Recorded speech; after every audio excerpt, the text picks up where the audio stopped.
Welcome to one of my absolute favorite topics, the 10 biggest mistakes that all photographers make.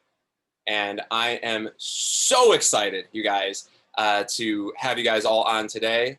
And I, uh, I wanted to talk about this today because when, when we're talking about the mistakes that photographers make, this is something that we all run into, all photographers all over the world.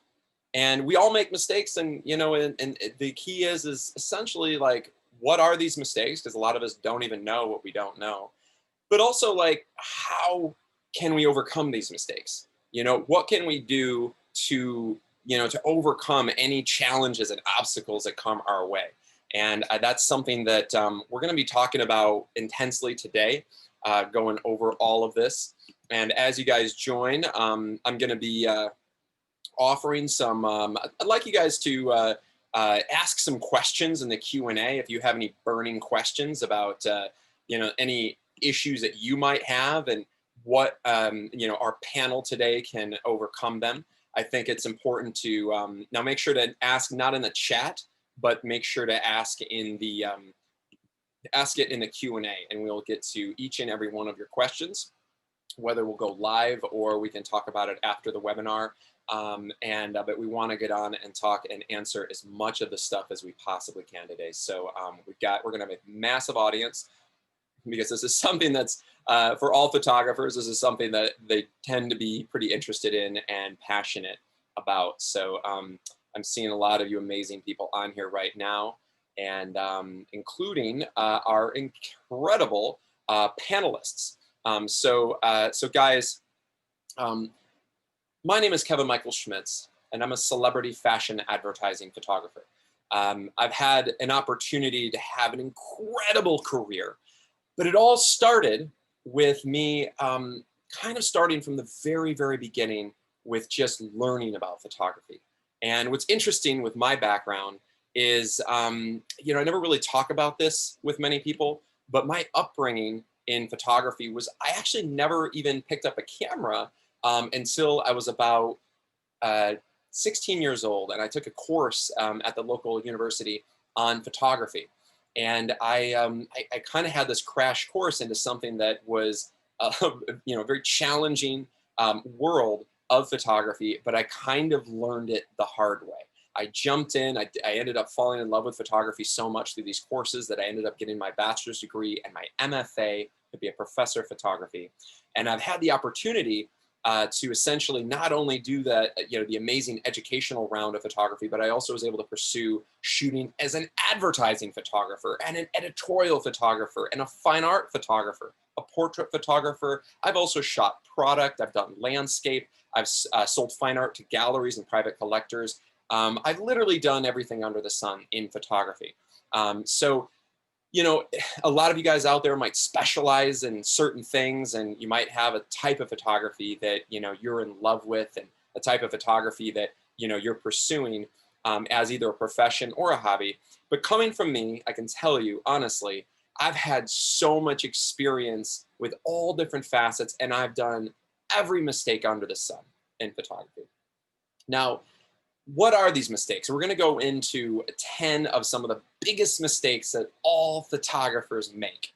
And we're going to not only discuss those mistakes, but also talk about what are the 10 things that all successful photographers do. What are the 10 things that, photographers that are really crushing it and doing really well and making millions of dollars, what are they doing? What are they doing that you're not? What do you like, essentially, what are you missing? Because a lot of times we don't know what we don't know. And that's why today we're going to try to discover all those things that you might not even be aware of. And this is something that, I kind of learned the hard way. I mean, I had a mentor when I was first going to college for photography, and a photographer, actually, because I grew up in a little village of 2,000 people in rural West Michigan. I know many of you out there also come from small towns. And I never really thought that you could be that, hugely successful in photography. I looked at the biggest, most successful photographers in my area, which was, the biggest city was Grand Rapids, Michigan. And the photographers there, I mean, they were doing okay, but I mean, I would say that it was rare for many of them to hit six figures. And a lot of them, it was a struggle for many of them. And a lot of them didn't really think outside the box, and a lot of them didn't really have that kind of go-getter mentality. So that's what I kind of grew up with this perception. And a lot of you might have that perception as well, that a client is only going to pay you so much money. That, whether it's a portrait or a wedding or a food photography client, commercial, advertising, fashion, that your photography is only worth as much as the people around you might think that it is, right? And this is a mentality that unfortunately I grew up with understanding this. Now, I didn't accept it though. I didn't accept it at all, because although that was the status quo where I'm from, you know what? I didn't care. I didn't think that I needed to accept that. And I started my photography business at 19 years old. And I didn't have any parental help. I didn't have any financing of any means other than just massive, massive student debt. So I came out of college and graduate school with about $150,000 in debt. I had nothing to my name. No equipment, no money, just massive debt. I had moved to San Francisco for graduate school, then moved down to Los Angeles and just hit the ground running.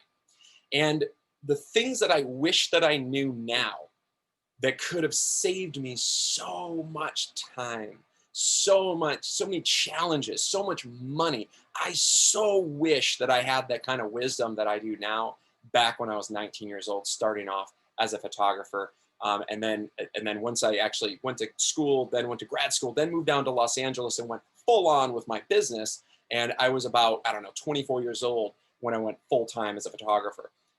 Now, I also made mistakes. I started to see what was going on. And back in that time, this was 2008, what happened?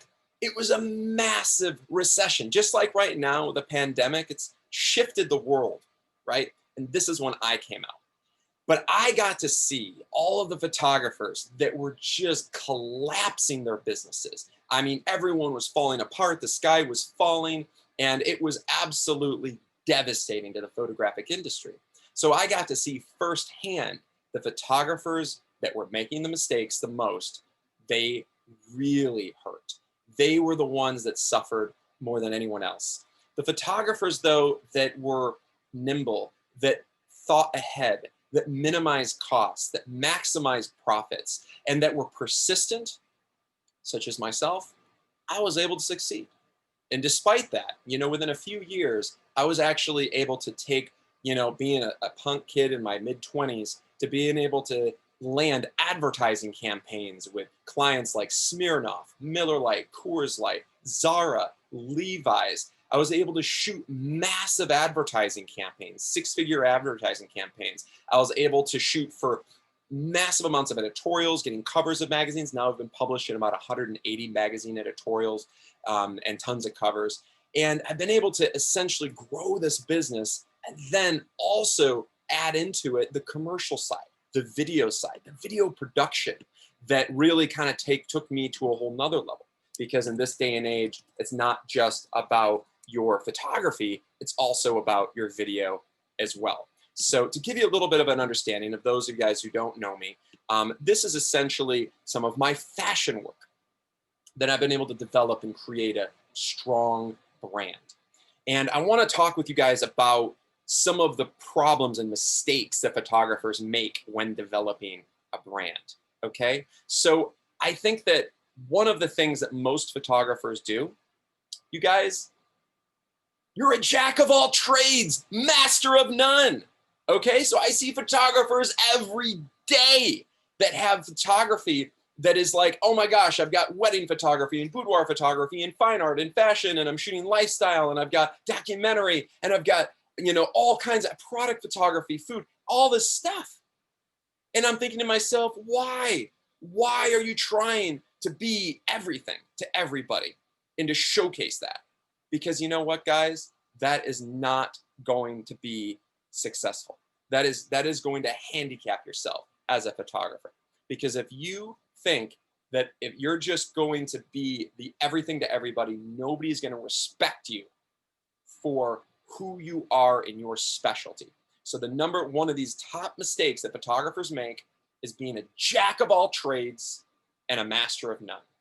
And I encourage you, I invite you to completely reshape your perspective of yourself. And it's okay if you shoot a lot of things. I do too. I shoot fashion, you know, I shoot lifestyle advertising, I shoot commercials, I shoot I shoot television, I do all kinds of different work. But each one of my clients doesn't know this. I can tell you what, when I'm showcasing my work to TBW Chiat Day or Deutsch or 72 and Sunny, and I'm having meetings with advertising agencies, do you think that I'm going to show them my high fashion? Heck no, I'm not going to. I'm only going to show them a completely different brand. I'm going to show them content that's relevant to them. I'm going to show them content like this. I'm going to show them lifestyle, slice of life, content that's going to be marketable to Fortune 500 companies, content that's going to have diversity. It's going to have different diversity, not just of ethnic diversity, but also demography. So having different demographics of models, from children to young adult to mature models, and creating scenes, creating moments, allowing them to unfold, and then capturing moments that are timeless and spectacular, that are going to be marketable to the demographic of the clientele, which at ad agencies, they're working as in representatives of companies that are hiring them for advertising campaigns. So these are two very different brands, though, between lifestyle, Kevin Michael Schmidt's the lifestyle photographer, Kevin Michael Schmidt's the fashion photographer. Okay. And I want to make sure that my content is relevant to my audience. So that's one thing that I see every day, photographers. And I would say almost every photographer that I talk to at some point makes this mistake. They do not become a master of one specific type of photography. And I know that you guys all have a passion in photography. So let's make that passion your thing. Let's do it. All right. One of the other main mistakes, this is one of the top mistakes, you guys, that absolutely drives me crazy. Absolutely crazy. One of the biggest mistakes photographers make, they don't have their contact information available. Are you out of your mind?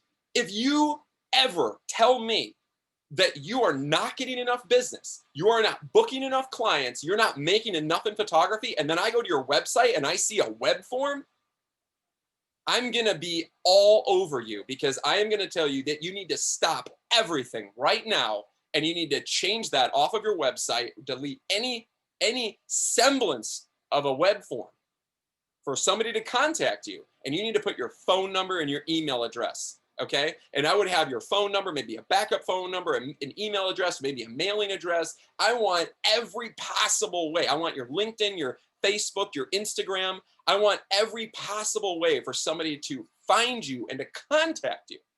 And I can't tell you how many photographers I meet that have no contact information on their website. It is insane to me. There is no reason, I don't care who you are, there is no reason to ever not put your contact information on your website, okay? That is absolutely ludicrous. So if you've done that, please, today you have to make a commitment to yourself to improve your photographic career and immediately change this, okay? You've got to have all types of contact information available, because if I'm a client and I'm contacting you because I want you to photograph my portrait or my headshot, or if I'm an advertising agency trying to reach out to you to shoot a $500,000 ad campaign and I have to fill out a web form, do you think they're going to do it? No, 9 times out of 10, a client's going to be, no, that person's not even legitimate. They're going to laugh at you, okay? So don't ever do that, ever, under any circumstance. You've got to be able to be reachable by everybody. Okay, I have my stuff plastered all over the place. I want people to contact me, right? And even doing so, you've got to do a lot of marketing. This is just super basic stuff right now. Okay, if you guys have questions on, and challenges and mistakes that you've made or seen other photographers make, please tell me about it, because I find this is really interesting. Okay, I'm gonna also list out a poll. I want to find out what type of photography you guys do. All right. So meanwhile, while I'm talking about this and while I'm going into each mistake, I want you guys to answer this poll. what type of photography do you guys do? Feel free to answer this. I'd love all of you guys to jump on and answer this right now and tell me about what type of photography you guys do. Okay, so one of the next most important and absolute critical mistakes that I see for all photographers, pricing. Okay, you guys are all in a race to the bottom. I can't tell you how many photographers don't believe in themselves and they feel like they can just charge way too little for their photography.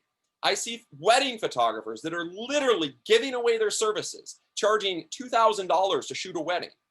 I wouldn't even consider that. That's minimum wage. Okay, you're charging less than $5,000 a wedding. You're literally working. It's like working for McDonald's. And I think you're better than that.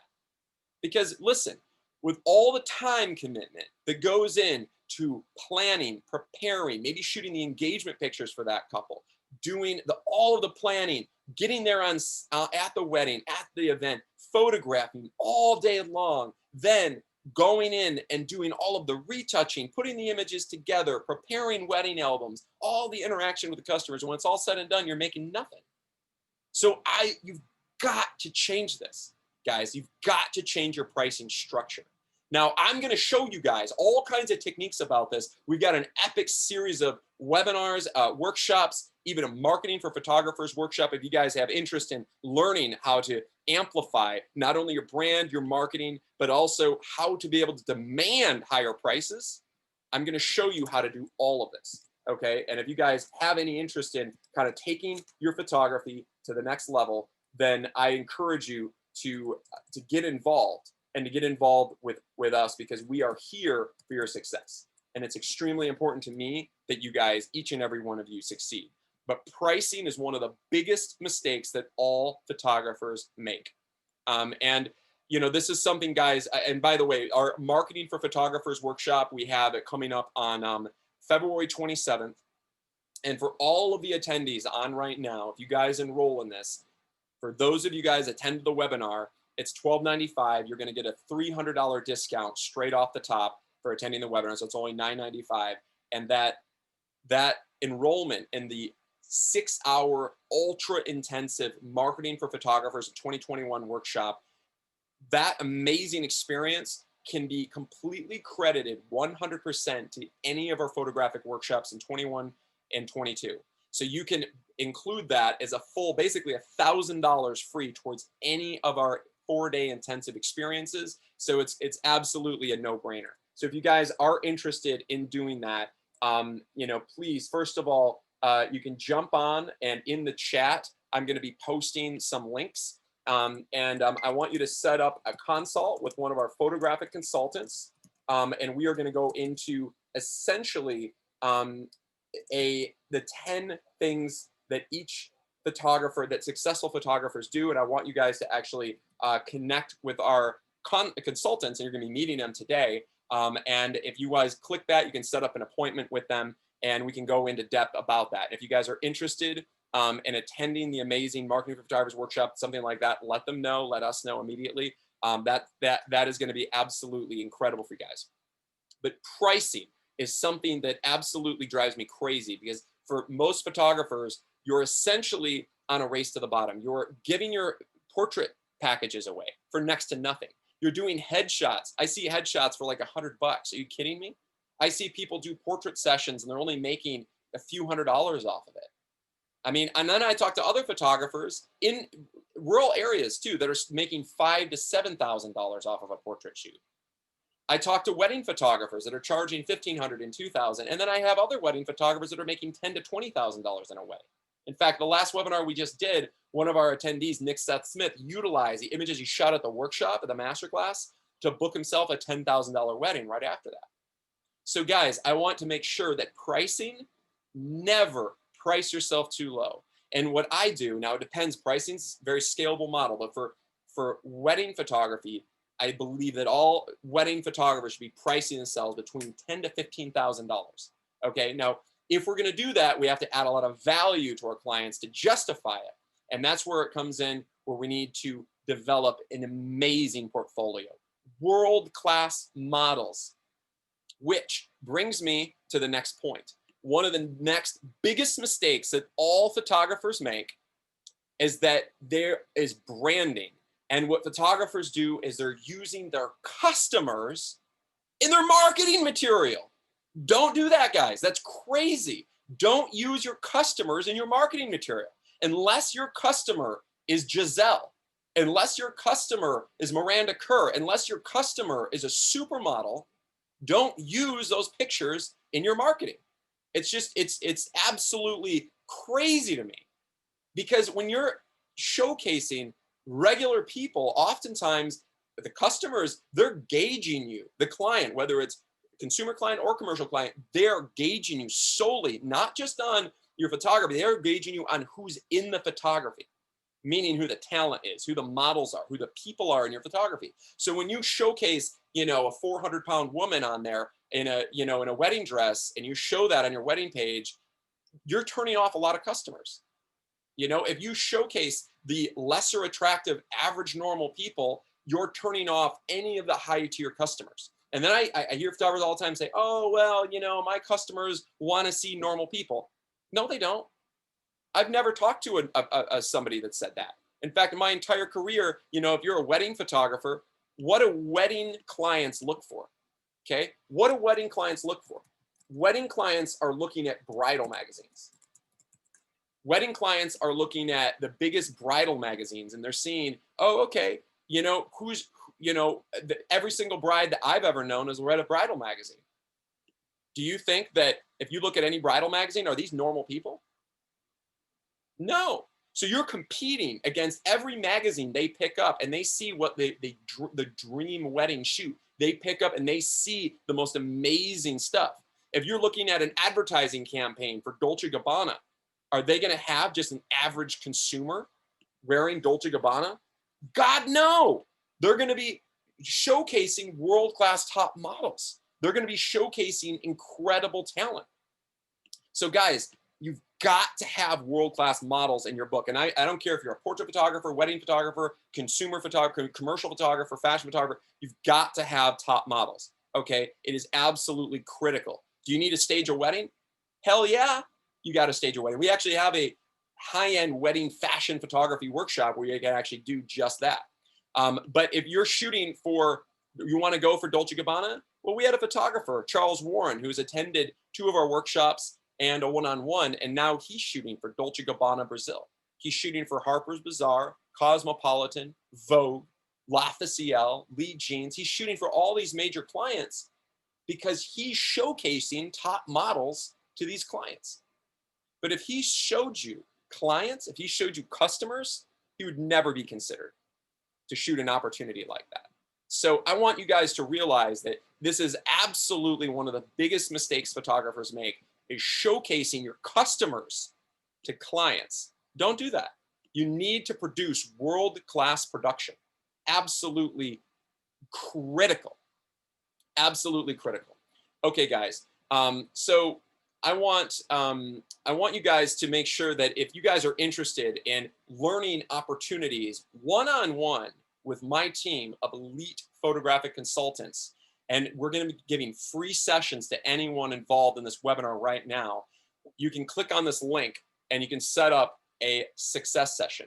This is all about you guys and what are the top 10 strategies that successful photographers do. I encourage you guys to click on there and join, because I think that if you click on there, it's free to set this up. Many of you guys have done sessions with us in the past, but I want you guys to essentially communicate with our team and develop a relationship with a photographic consultant. And we're offering this for free. They're going to spend one-on-one time with you personally on Zoom and go through your strategies. If you need to review your portfolio, refine your brand, develop a marketing strategy, a business strategy. This is something that costs thousands of dollars to hire consultants for, but we do it for our clients and even people that aren't even our clients, because we are absolutely dedicated to providing absolute value to all photographers out there. That's why we're doing these free webinars. That's why we bring on all these expert people. You know, I've got one of our panelists on, Jay Foster. He's an agent, a photography agent that represents photographers. And I don't know if you guys know much about agents, but photography reps rep the top 1/1000th of 1% of photographers. And we have one of them on this webinar right now. And I want to make sure that you guys get to hear from him because he has some really great insight about some of the biggest mistakes that photographers make, and then some solutions of what they can do to improve. So the next thing I want to talk about, guys, are some of the biggest mistakes that photographers make. Is I want to say that you guys with marketing are absolutely atrocious. The marketing that I see from photographers is barely just getting out of a shoebox. I want you to think national. I don't want you to think like you're just marketing to your local, rural area or local city. I want you to think like a national brand. And I want you to market like a national brand. I want you to invest in yourself. I want you to invest in your marketing. I want you to invest in all of your portfolio and your branding, because it is absolutely the most important thing, the most critical thing that you can possibly do is investing in yourself, specifically your portfolio, your brand, your marketing. That is absolutely where you should be spending 90% of your time and your resources. Okay? So that is absolutely critical. If you want to be successful as a photographer, you need to be spending 90% of your time and your resources not doing photography. You need to spend it on marketing, branding, developing and refining your brand, communicating with clients and potential clients, building relationships, networking, and connecting with them to get them to book you and get them to pay you what you deserve. That's what you need to be doing. But I talk to so many photographers that are not spending their time marketing. They're not doing the sales and the follow-up, which is absolutely the most critical component for success. Okay, so I want you guys to market, and I want you guys to get yourself out there. This means LinkedIn.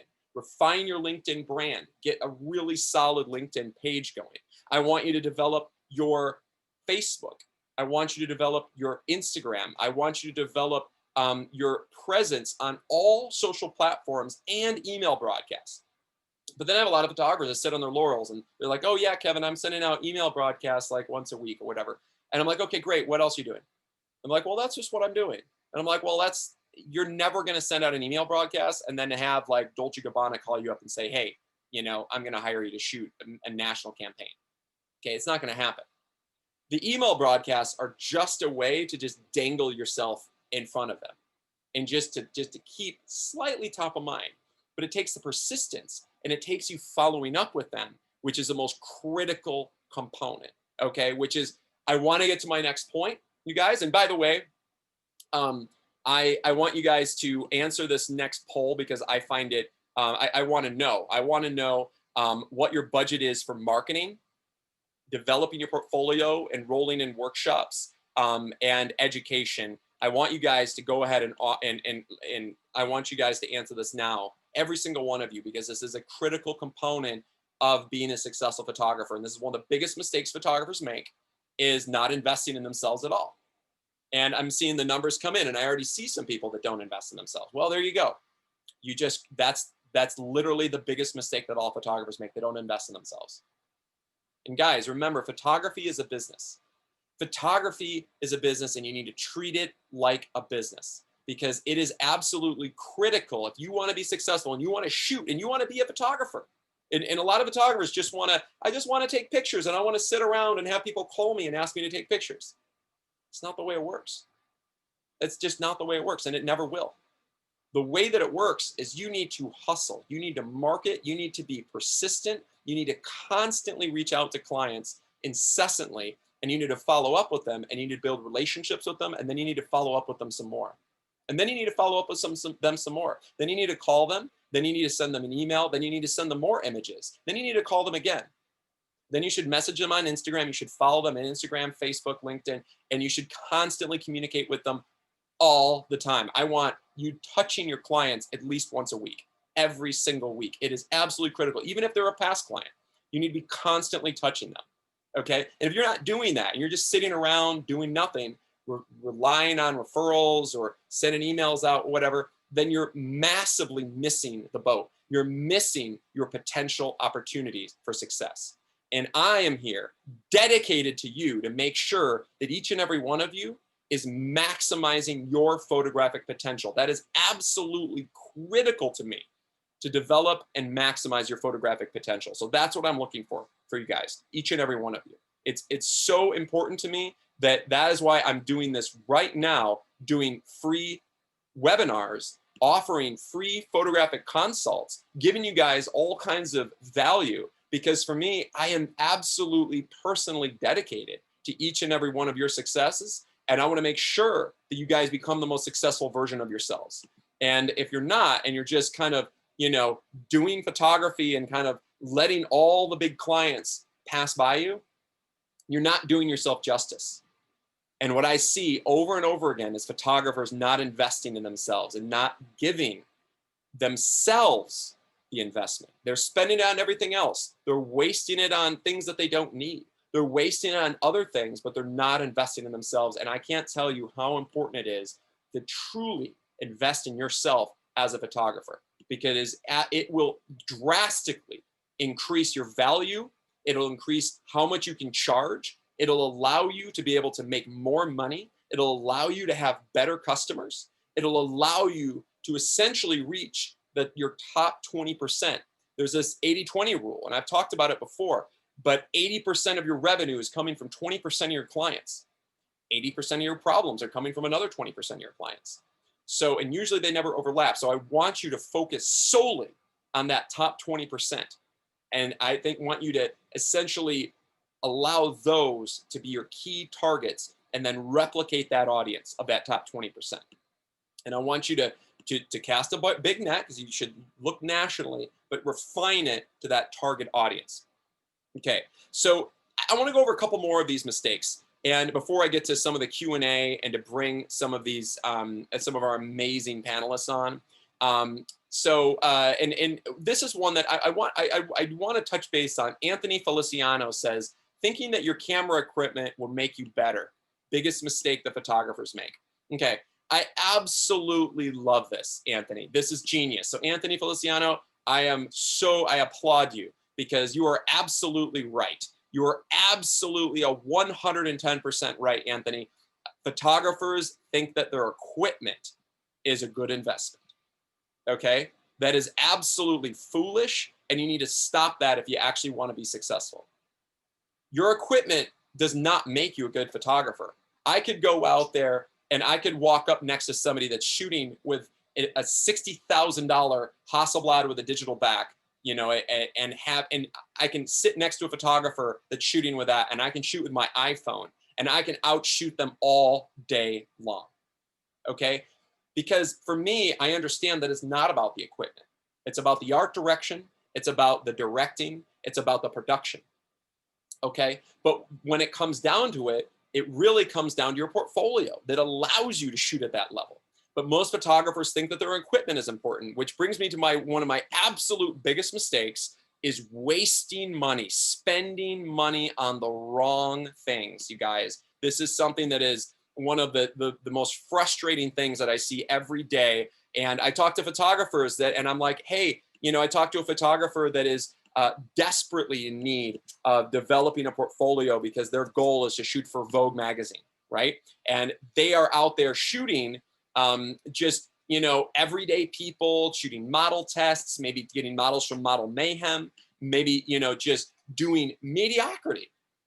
And instead of investing in a portfolio or investing in a world-class epic photographic workshop like we have with Photography Workshop Series, a 4-day experience where we guarantee you're going to shoot the greatest photographic images of your lifetime, okay? The greatest photographic images of your lifetime you're going to walk away with, okay? Instead of doing that and walking away with a 40-image cohesive body of work that's going to massively increase how much you're earning, increase your brand, and increase your photographic currency and perception by clients, they just buy some new lenses. They buy a new camera. They waste it on lighting equipment that they don't need, that nobody is hiring them for right now. They spend it on studios. They piss it away on things. They piss it away on employees. They just waste. And photographers, one of the biggest mistakes you make, you're not running it as a business. You're running it as just a creative hobby. And if you're just a hobbyist and you just want to dump money into it, that's fine too. I don't mind. But if you actually are serious about your career, You need to start running it as a business. And number one, you need to stop spending all of your money on equipment, on lighting equipment, camera equipment, lenses, your studio, employees, business partners, which is absolutely moronic. Makes no sense to me how any photographer under any circumstance would have a business partner as a photographer. It is absolutely ludicrous. So don't do that, because you're sharing profits with people unnecessarily. It is absolutely absurd. Okay, now if you need to hire people underneath you and you take the top profits and you are essentially above the line, that's different. But if you're sharing jobs with somebody else, it's absolutely absurd. It doesn't make sense from a business standpoint in any way, shape, or form, in my opinion. Okay, so don't have business partners. Certainly don't have employees, because then you have to pay all kinds of payroll taxes. You have all kinds of issues. You're tied to those people legally. I would recommend hiring one-off people, independent contractors, and also using Upwork. That's going to be key.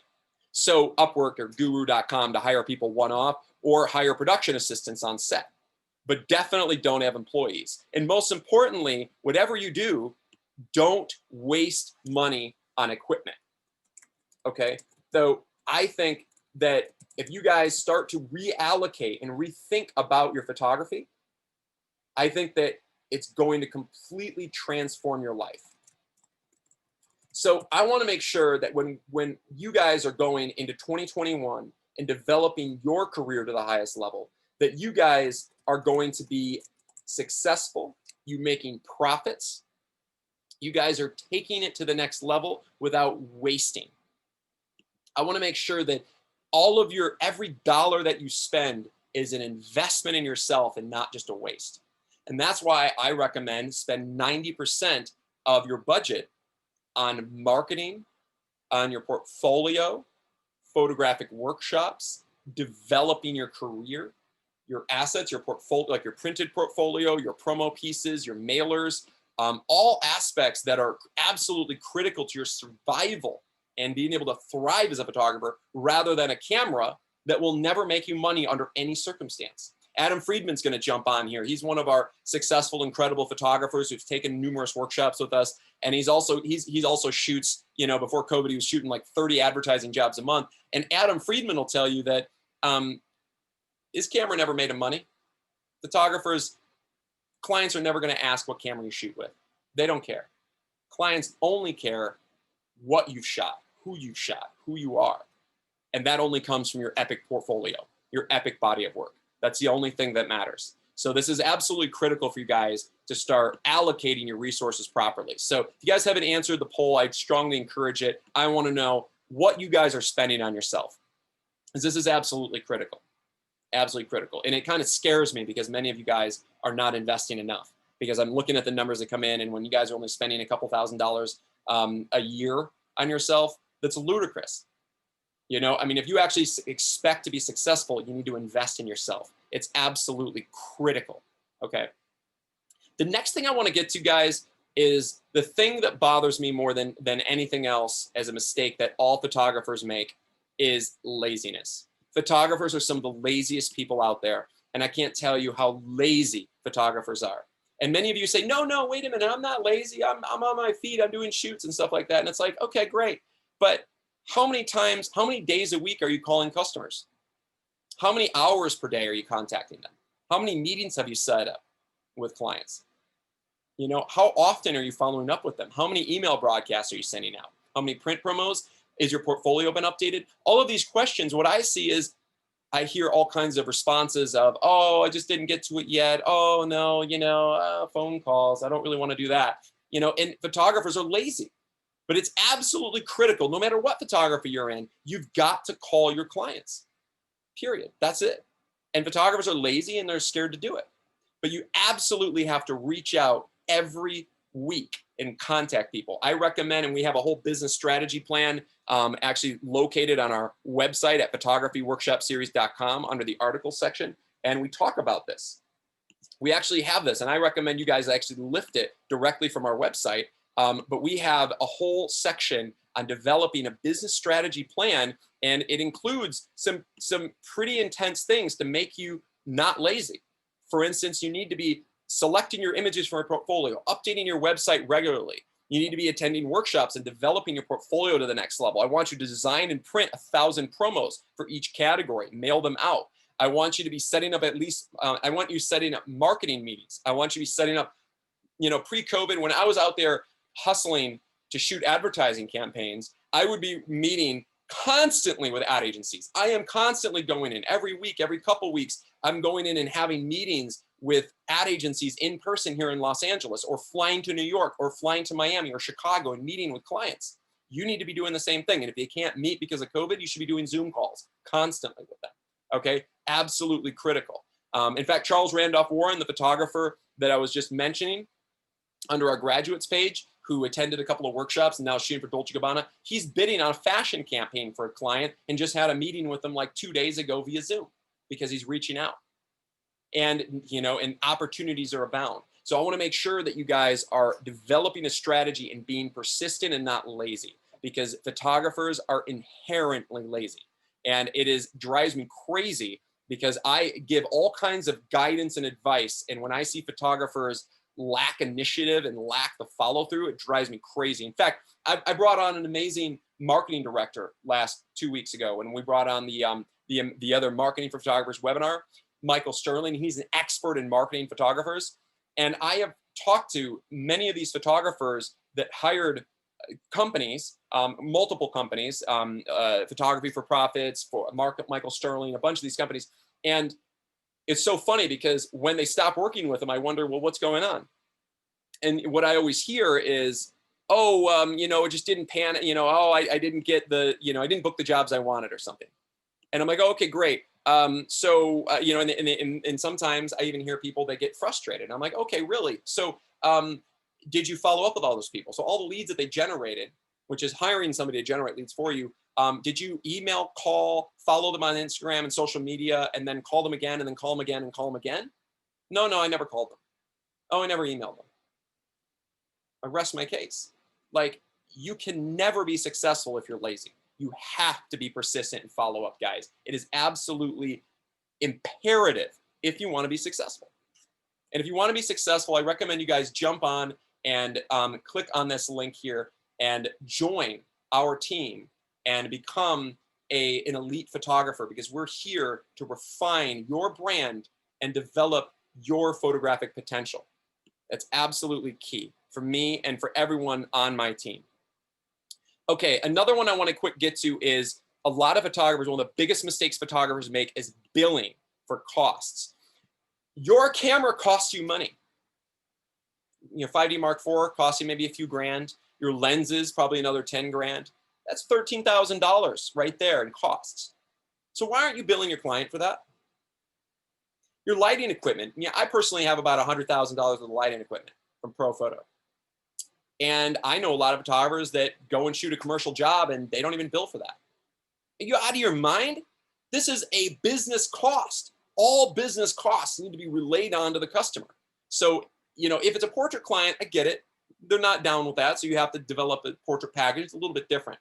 But if it's any sort of commercial client, a fashion client, a commercial client, it is absolutely imperative, you guys, absolutely imperative that you bill your clients. Now, what's beautiful about this is not only are you getting the money from it, you can essentially rent the equipment back to yourself.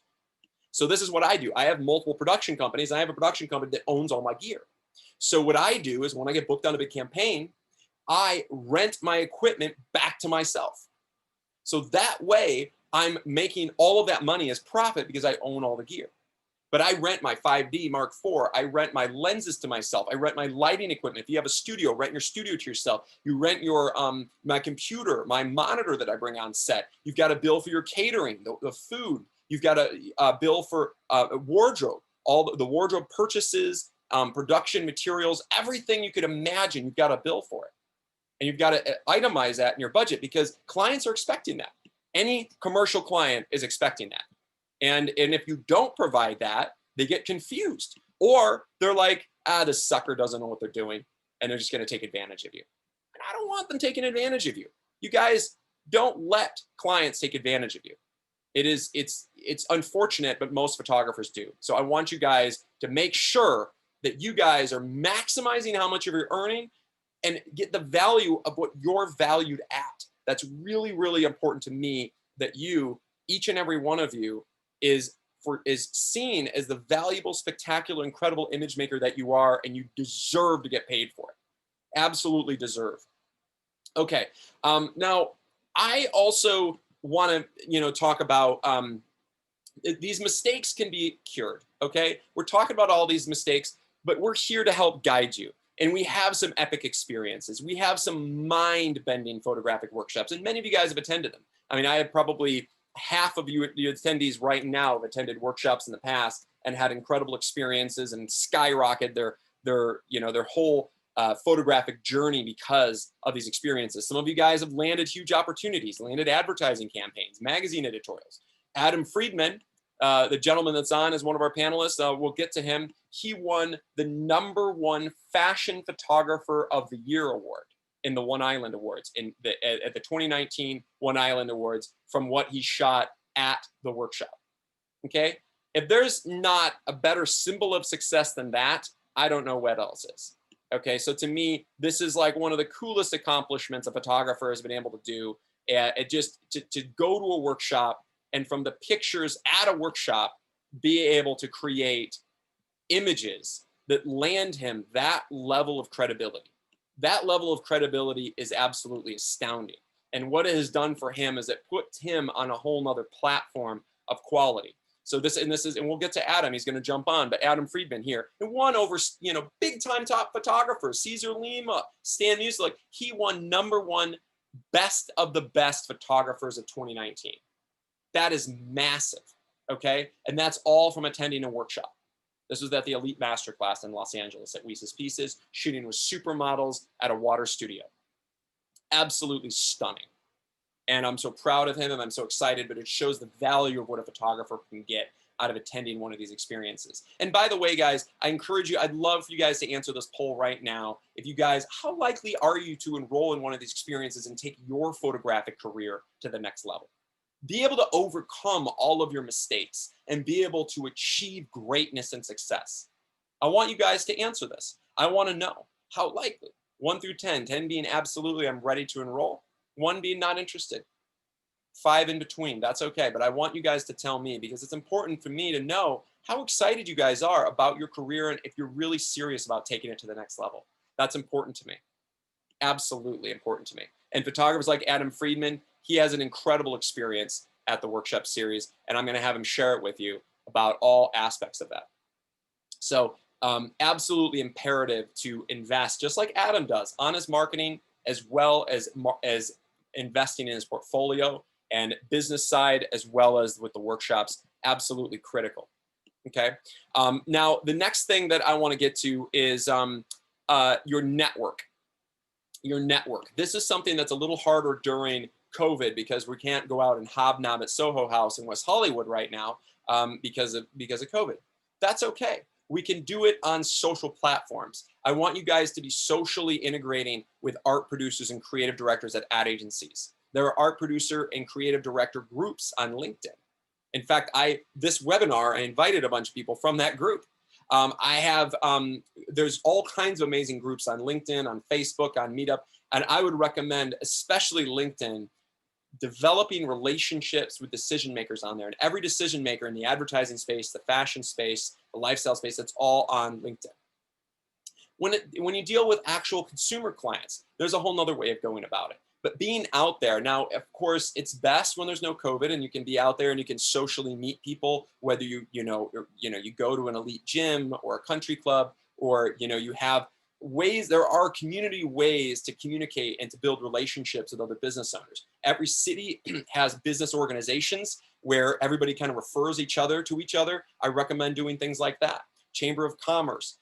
Young entrepreneurs. There's all kinds of amazing groups, and I recommend joining all of those, because building your network is everything. And there's an old adage: your network is your net worth. And it is real, you guys. Your network is so critical. And I'm fortunate, because at this time, I moved to California without knowing a single soul. And I was able to develop a network by reaching out to people and building relationships. And also wining and dining them, taking out to fancy dinners and going to places like Soho House and going out and meeting them at their advertising agencies. In fact, you know, Jay Foster at 46 Pictures was my agent for a while, and him and I would go to ad agencies and meet with them and wine and dine them. So I've built a network. I've built people in my network that I can rely on. And I have network of production team. I have some of the best stylists, modeling agencies. You know, we just directed a workshop in Miami Beach where we shot at we shot down in Miami Beach. We shot with the owner of Elite Models Miami.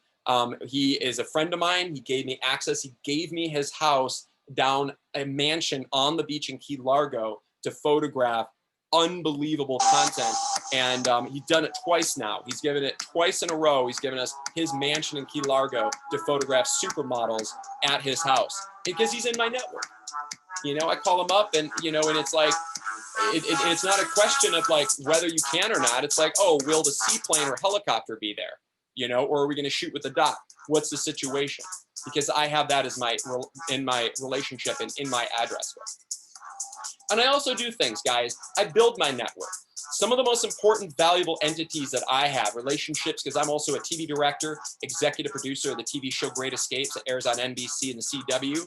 And this year, it's actually going to be coming back out on CBS. And it's looking like there's a strong possibility I might get a second season. And if that's the case, that would be absolutely astounding. But do you know what I'm doing? I'm building that network. I'm inviting my TV production producers, directors, people at production companies and networks, as well as people in the photography industry. I'm inviting them to network with me at this castle that I just bought. I just bought a 49-room castle in France, and I'm using it also as an opportunity to land huge fashion campaigns as a location, as the photographer and director, to have a COVID-safe 49-room, 17-bedroom, 12-bathroom castle that's absolutely mind-blowing. And you know what? I'm inviting some of my most favored guests to come there and have an elite experience getaway so that I can further build relationships with them and further my opportunities. Now, you don't have to go buy a castle in France, but I get that many of you might have other ways of doing things for people. You might be able to, you know, bring them cookies to, you know, to go and do wine and cheese at their office. I've done that with Jay Foster. We've gone into, I think we had a meeting with like the Coffee Bean in Los Angeles at their office, and we brought in like wine and cheese and, you know, as a nice way to entertain them. So you don't even have to have much, but it's all about the thought that counts, and it's all about what you do to put yourself out there for them, what you can do to give value to them. And now, since I have an entity like this, I'm going to use it to my advantage by inviting people to this amazing castle and providing a stay. I'm going to have masseuses on premise. I have Michelin star chefs. I'm going to have unbelievable, like this incredible formal ball at the castle. And I'm going to provide an experience that they'll never forget. And you know what? Just the invite alone puts me at the top of their list of people to call when an opportunity comes about. And I would do this before I had opportunities like this. I would just go in, and I was a punk kid living in a studio apartment, and I would just go and meet with people, and I would just go to their offices, take them to coffee, whatever, send them gifts in the mail. And I want you guys to do that as well. So building your network, that is absolutely critical, you guys, absolutely critical. Now, if you guys are interested in the castle, we are also offering an elite experience of a photographic workshop at the castle as well. So we're going to be doing a castle experience where we're going to be shooting with supermodels from Paris. And these are some images. I'm actually going to show you some examples of ones we did here in New York at a castle, but it's going to be kind of in line with what we're doing here. This is actually shot by our photographers that have attended our workshops just a few months ago at a castle in New York, but it's going to be along the lines of this, but more with like a Renaissance and Baroque feel. It's over the course of 5 days. It's an ultra intensive experience that actually includes stay at the castle. So if you guys are interested in anything like this, let me know, whether it's domestic here in the United States. We've got epic workshops. We have 11 workshops scheduled this year, and most of them are either full or getting there. So if you guys are interested, let me know, and definitely get involved in these experiences because they will absolutely change your life and transform your photographic journey and your photographic opportunity. It will be something that you will never forget. All right, guys. So I want to bring on some of my amazing panelists right now. And I think that I'm so blessed to have these incredible people that are in my network and people on my team that I want to share with you, because these people are really valuable. These people are really incredible. I've had an opportunity to work personally with these people. I've got, I'd like to bring on Jay Foster first. So Jay is a top photography agent. He actually had worked with Peggy Sirota, who shoots for like Apple campaigns and such. I believe he was even married to her for a while. And now, you know, he has since then represented many spectacular photographers. I've even had the opportunity to be represented by him at one time. And that was absolutely incredible because he's just such a great guy, such a great person to, you know, be connected with. And Jay is absolutely authentic. He's amazing, and he knows the photographic industry inside and out because he's spent his career doing this. He's also come and been our panelist at some of our in-person workshops. And also Jay is going to be coming to our Marketing for Photographers workshop, and where it's going to be a super intensive, and he will be one of our panelists on there. So Jay, I'd love to invite you to come on and talk a little bit about some of the biggest mistakes, Jay, that you see photographers make. And I'd love, and so first of all, Jay, welcome to our webinar. And I'm just humbled to have you on. You are an absolute guru when it comes to coaching photographers and guiding photographers and representing photographers. So, so welcome, Jay. Tell us a little bit about yourself, your background, and then I'd love for you to share with us some of the biggest mistakes you see photographers make. Great. Thanks for having me. Kevin, it's always great to be in your space, and you had so many golden nuggets there that you've offered to all the viewers and audience. So bravo to that. Yes, I'm a photographic representative, artist rep, agent. My company is 46 Pictures. I've had it in operation for 30 years. It was doing production for many years. When you said like I was married to Peggy Sirota, and part of what you shared with the audience about billing equipment and stuff like that, I had a company that did that for her, as well as ran all her production. So a lot of my vast experience came from traveling with that world-renowned photographer all over the world, shooting, like you were saying, high value, the top models, the top celebrities, top clients.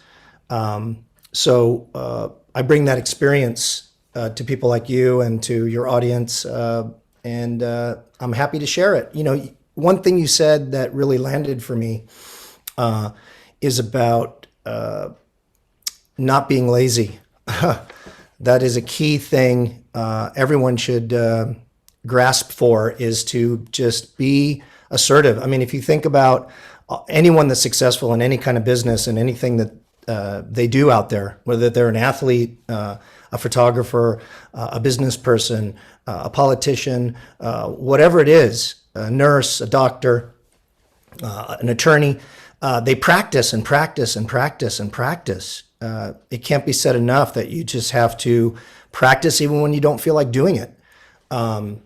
So get out there and challenge yourself. And that results in some of the top mistakes that photographers make is not being,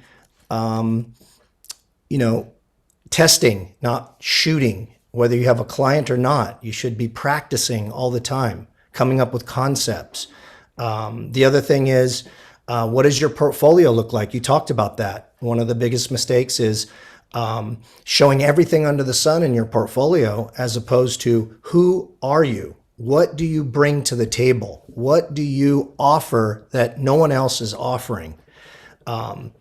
And showing that and condensing it, and the best of the best images, condensing it and presenting that to clients. So can you have a greatest hits page on your website or whatever? Of course you can. But if you're meeting with Nike, you better be showing them pictures that pertain to their kind of lifestyle, athletic work that they do.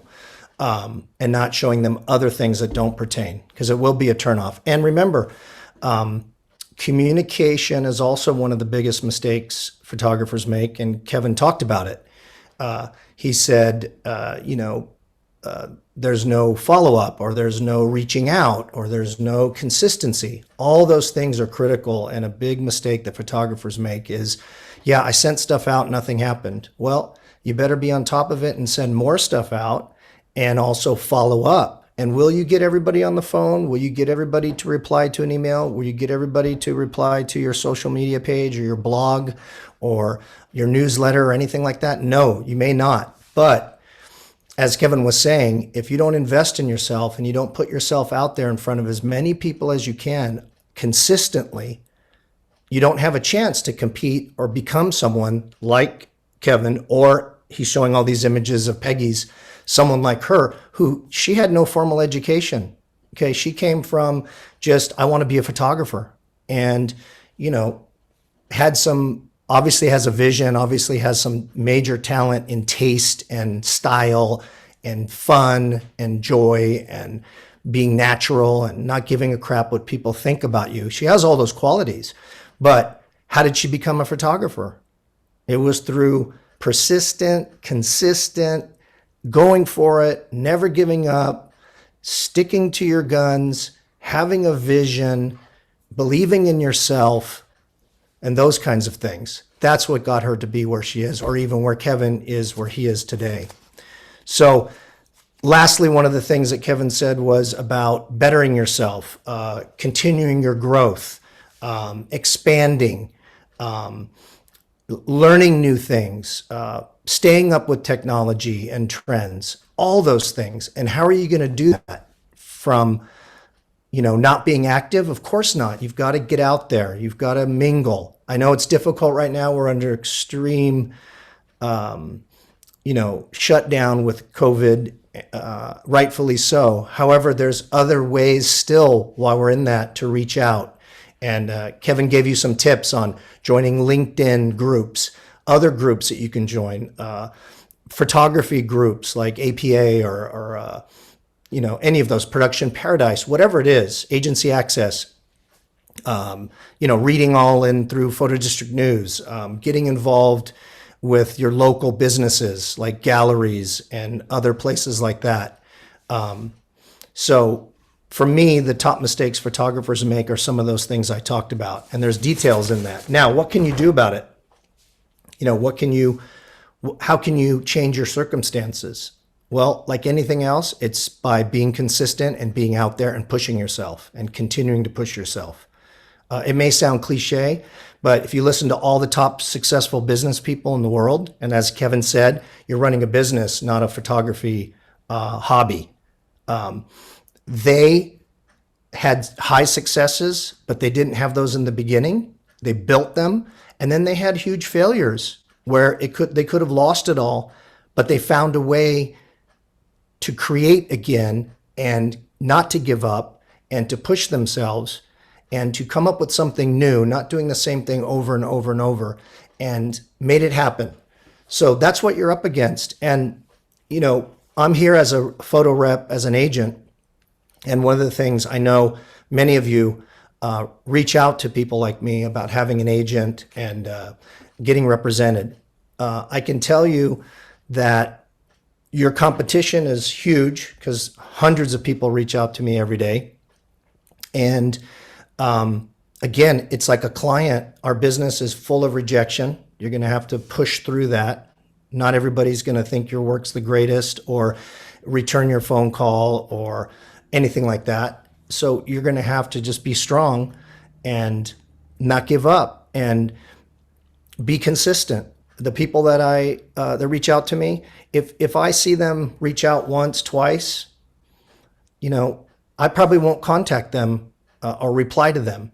I'm not saying to bombard me with the information and, like every day calling me, but yeah, you have to follow up with people, and that goes with your clients too. And they got to see something from you consistently. Like, oh, I've seen this portfolio. Oh, wow, this is some new material I haven't seen before on this person. Oh, wow, they're trying this now. Man, they're shooting video now. Whatever it is, It's a consistent pattern, and also something about you. Why would any business person hire anyone that they don't know? Now, you may not have a chance to meet them person to person, but they can get to know you through your social media, through your website, through about me. Who am I? What are my interests? Not just all my professional stuff, some a little glimpse into my life that they can trust you. It comes down to that, honestly. Comes down to trust. As Kevin was saying, multi-million dollar campaigns, multi-hundreds of thousands of dollars of even multiple tens of thousands of dollars in campaigns. Who's going to trust someone to execute that and make it happen for them if they don't know anything about you? Some of that you could have through reputation. Someone like Peggy has a huge reputation. They probably feel comfortable, but most of us don't have that longevity. And it takes building it and building it and building it and being consistent and practice. I think that's the nugget I could leave you with is practice.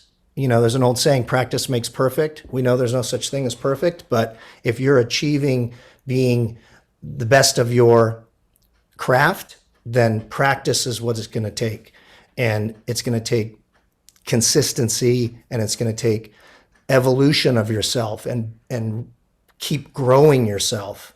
All those other things that Kevin said are huge. All that branding, marketing, probably the most important thing, so that people start to get familiar with you. Like, I've seen that name, I've seen that image, I've seen that, consistent logo, graphic, whatever it is that always comes up with your work, however they see it, wherever they see it.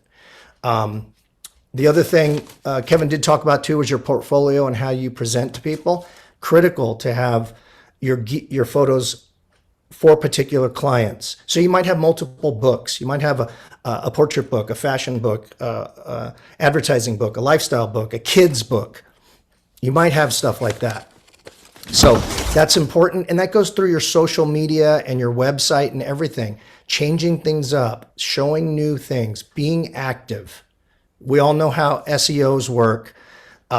You've got to be putting yourself out there through your blogs, through your newsletters, through your social media, through your website. You've got to market to get an audience to come and want to use you for weddings or whatever it is that you do. So strategies for success: believe in yourself, number one, and set goals and tasks daily, set goals weekly, monthly, quarterly, annually. Set goals. See if you can meet them. If you don't, it's okay. But if you're going for it and not meeting those goals, then you are being active. You are being proactive. You're not being that, quote, lazy that Kevin was talking about. So if you were to reach out to me, you may or may not get an answer. I'd like to say I would be there for you. Maybe some of you that have reached out to me, I have responded. It kind of depends, just like how art directors, magazine editors, fashion editors, clients, art buyers, art producers, all of them, creative directors, they may or may not reply to you, and you just gotta not give up. And Kevin can share more. I'm sure the other panelists can share a lot more about that. But that's kind of what I feel, from my perspective as an agent, makes a difference in avoiding those biggest mistakes that photographers make. So thanks for having me. Yeah, Jay, just one last thing. Yeah. There's a question I wanted you to answer, and it was, Yeah. Why photography agents would represent somebody, and what would reject them? Like, what would be a mistake that a photographer would make seeking representation in contacting an agent? What would be essentially reasons why a photography agent would reject a photographer from representation? Multiple things. It could be like right now during COVID, during our crisis, there just isn't enough work to go around, honestly, right now. Also, they may have people on the roster that do the same kind of work that you do. Very difficult to represent someone that shoots, say like what you were showing earlier, like Peggy's work, and say, I don't know, a photographer like Annie Leibovitz or something. You may not have them on your roster, both of them.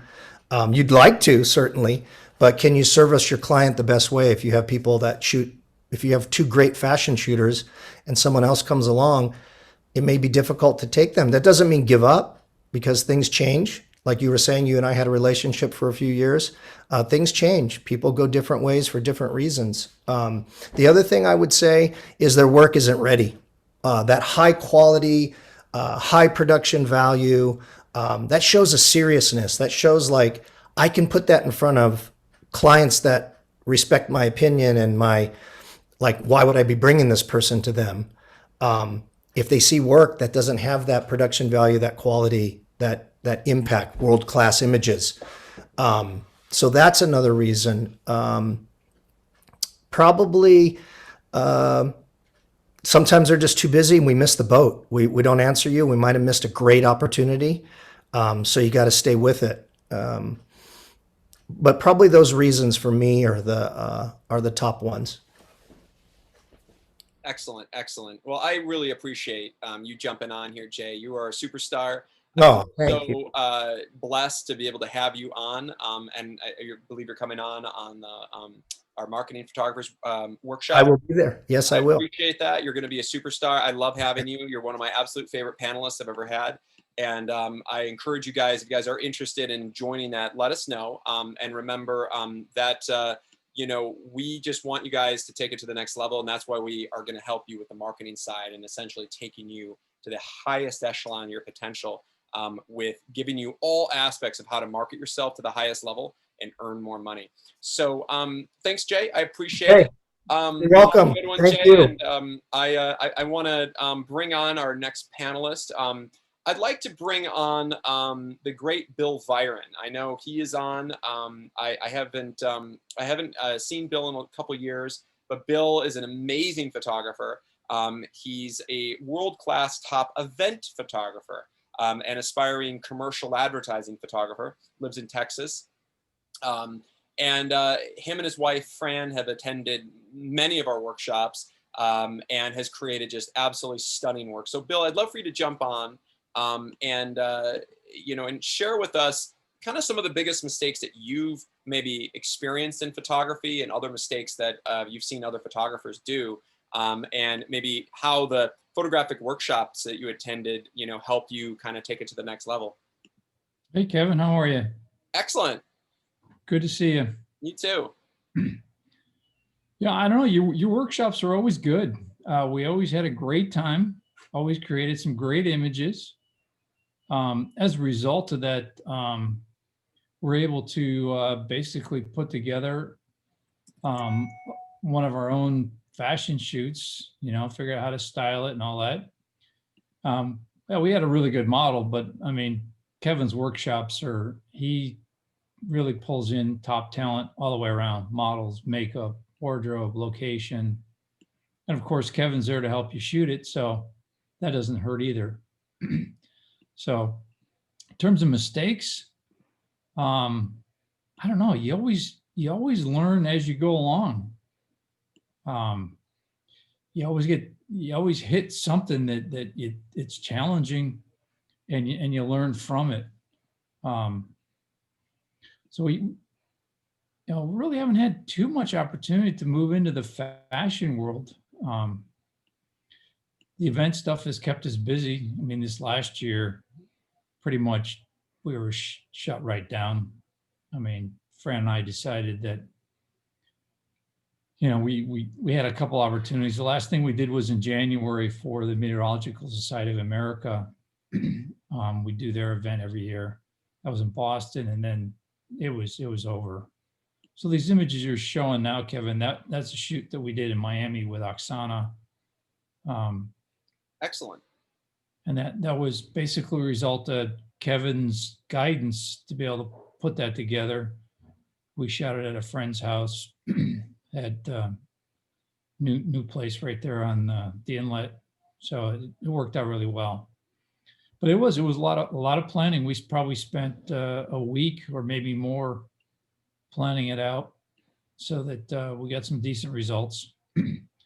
But really haven't gone anywhere with it because the event stuff has kept us busy, and Fran and I like to travel, and the event stuff has been good. So we really haven't pushed into the fashion world yet, but you know, Well, I think once now things is the get the best going, time ever, because since events are shut down, you've got to pivot to another world, because events, and they're not going to be coming back as intensive for a while, the same level you had before, especially large events where they're going to need a lot of photography. So I'm going to challenge you, Bill, because if you have created such incredible imagery with us and you've attended, a few of our epic workshops, I want to challenge you to take it to the next level in 2021.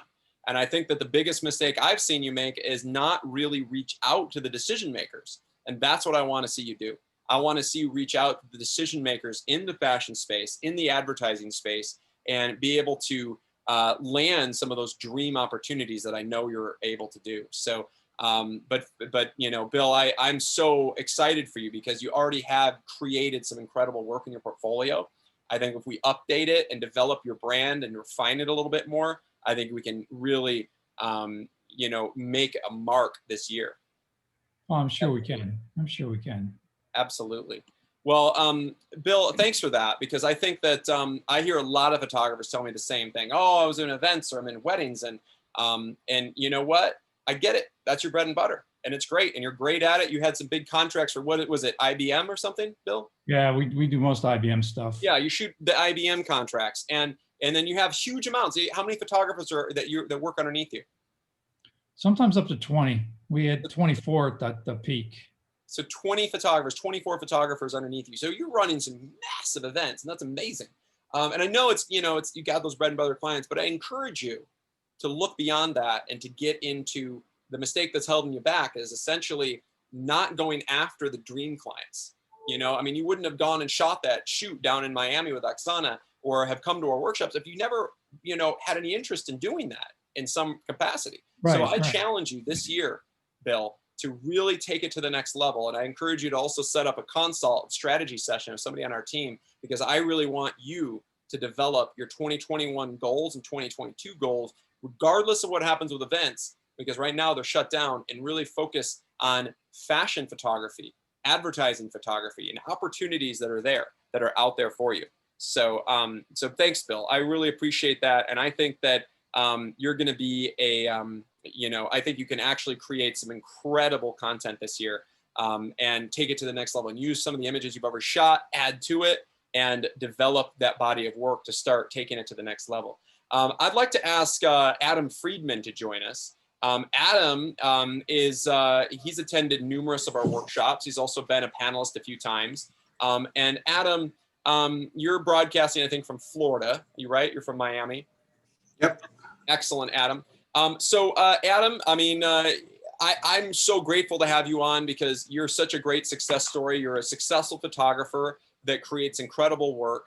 But the biggest mistake that I always saw you make was all you shot was like single models, individual models, and you really wanted to shoot some advertising campaigns and some fashion campaigns, right, editorials with multiple model setups. Tell me a little bit about that, and kind of how, what you did to overcome that, and maybe how the workshops helped you take that. That was one of the biggest stumbling blocks that I would run across when my book would get reviewed to go after larger jobs, was there weren't enough multi-model shots. And when you're analyzing where you want to spend your money or how you want to spend your money, and one of the things photographers don't do is spend enough on marketing or investing in building their portfolio.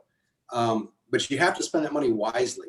And you can either go out and spend $25,000 by yourself to put a shoot together, or you can spend 6, 7, 8 and actually put together a shoot with a lot of other photographers, which is kind of what Kevin does in the workshops. He brings together some amazing photographers, some amazing talent, some amazing locations, and he listens to the input of what you need to get from the workshops, so that you're partaking building the workshop with him.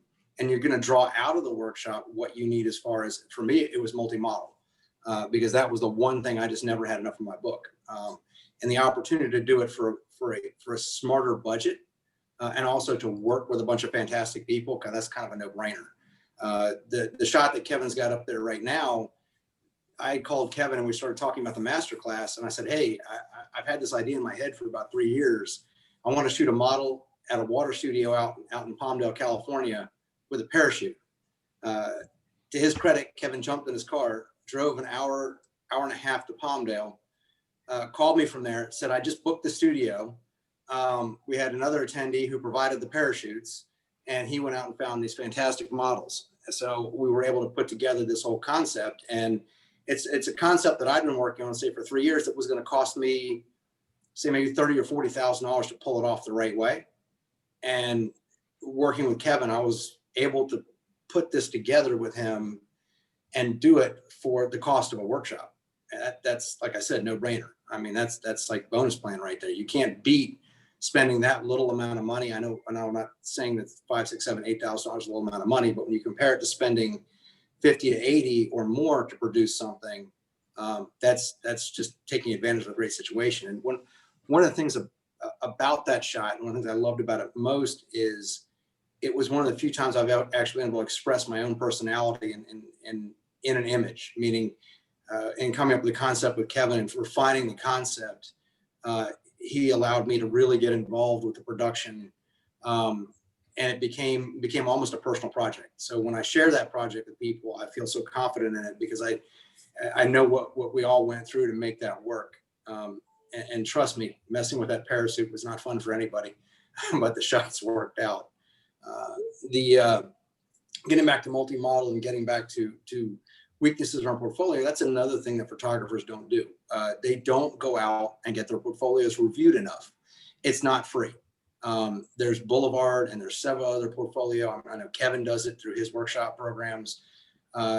Get your portfolio reviewed by decision makers. Show it to people and say, hey, listen, you can talk to an art director. You can talk to a buyer at a magazine, or a buyer at a director of a magazine, or a buyer at a fashion house, to say, hey, can I take you out for, well, you can't take them out for coffee anymore, but maybe online, and say, can I share my portfolio with you and critique it for me? You can pay money to go to Boulevard, which is now done online, Boulevard Artists. And with Boulevard Artists, you're going to have some of the top people review your portfolio. Now you got to have a thick skin, because they're going to look at your portfolio and say, I love this. And I've booked jobs out of having my portfolio reviewed. And it's an expensive investment to do it. I've actually booked a lot of jobs doing that, but I've also had someone say to me, hey, why do you have all these single people in your photos? Well, it's kind of what I was specializing in. I didn't have enough multi-model. And if you're going to go talk to a Levi's or a Zara, Lifestyles, whatever it was in right now, they would look at my portfolio and say, go get some more of this in your book. And when you have a little more of this in your book, come back. Because your skills are there, your eye is there, you're very good at putting together the whole package. But we need to know for a fact that you can deliver these high-end images with multi-models on them. Remember, when somebody in the creative field hires you to do a job, they're also putting their job on the line, because they've gone to this company, they've gone to Levi's and said, hey man, Kevin, this is the guy, hire this guy. And they hire him. And if you don't deliver, you made them look bad. They're probably going to lose their job, and you're not going to get work anymore. Because the amount of money that, say, a Levi's spends on a campaign, say $200,000, $300,000, $400,000, they want to know that they're going to get a solid deliverable from you, and you just got to keep working at that. I think one of the biggest things that was touched on earlier is practicing. Photographers don't practice. Musicians run scales every day. They don't want to, but they do it. And photographers don't do it, which means learning to get better at your skills, understanding how to read light, spending time investing in workshops, spending time. If I hear somebody ever tell me again, I actually had somebody say to me earlier this week, I do lectures for Canon cameras and for Profoto and for other camera manufacturers. And I actually said somebody tell me they wouldn't spend a certain amount of money in a workshop because they could buy a lens and a camera for that amount of money. Well, that lens and camera is not going to book you a job. I've never had my equipment book me a job. I can't take my equipment to a grocery store and buy groceries with it. So I have to book jobs to make money to keep my career moving forward. So whenever I hear that, I get really irritated, because it's the equipment you have is all you need. If you don't have it, rent it. And as your business grows, do exactly what Kevin was talking about, which is to start your own little rental business where you're renting your equipment to yourself for bigger jobs. But don't go out today and go buy $100,000 worth of equipment. Work with what you got. If you don't have what you need, there's a million places to rent it. But spend your money on marketing. Spend your money on getting better with your skills. Portfolio development. I can tell you how critical portfolio development was.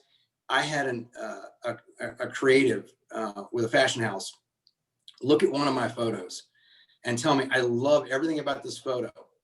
And she caught me off guard with the question, who picked the shoes? Now, there was a stylist that picked the shoes, the company did.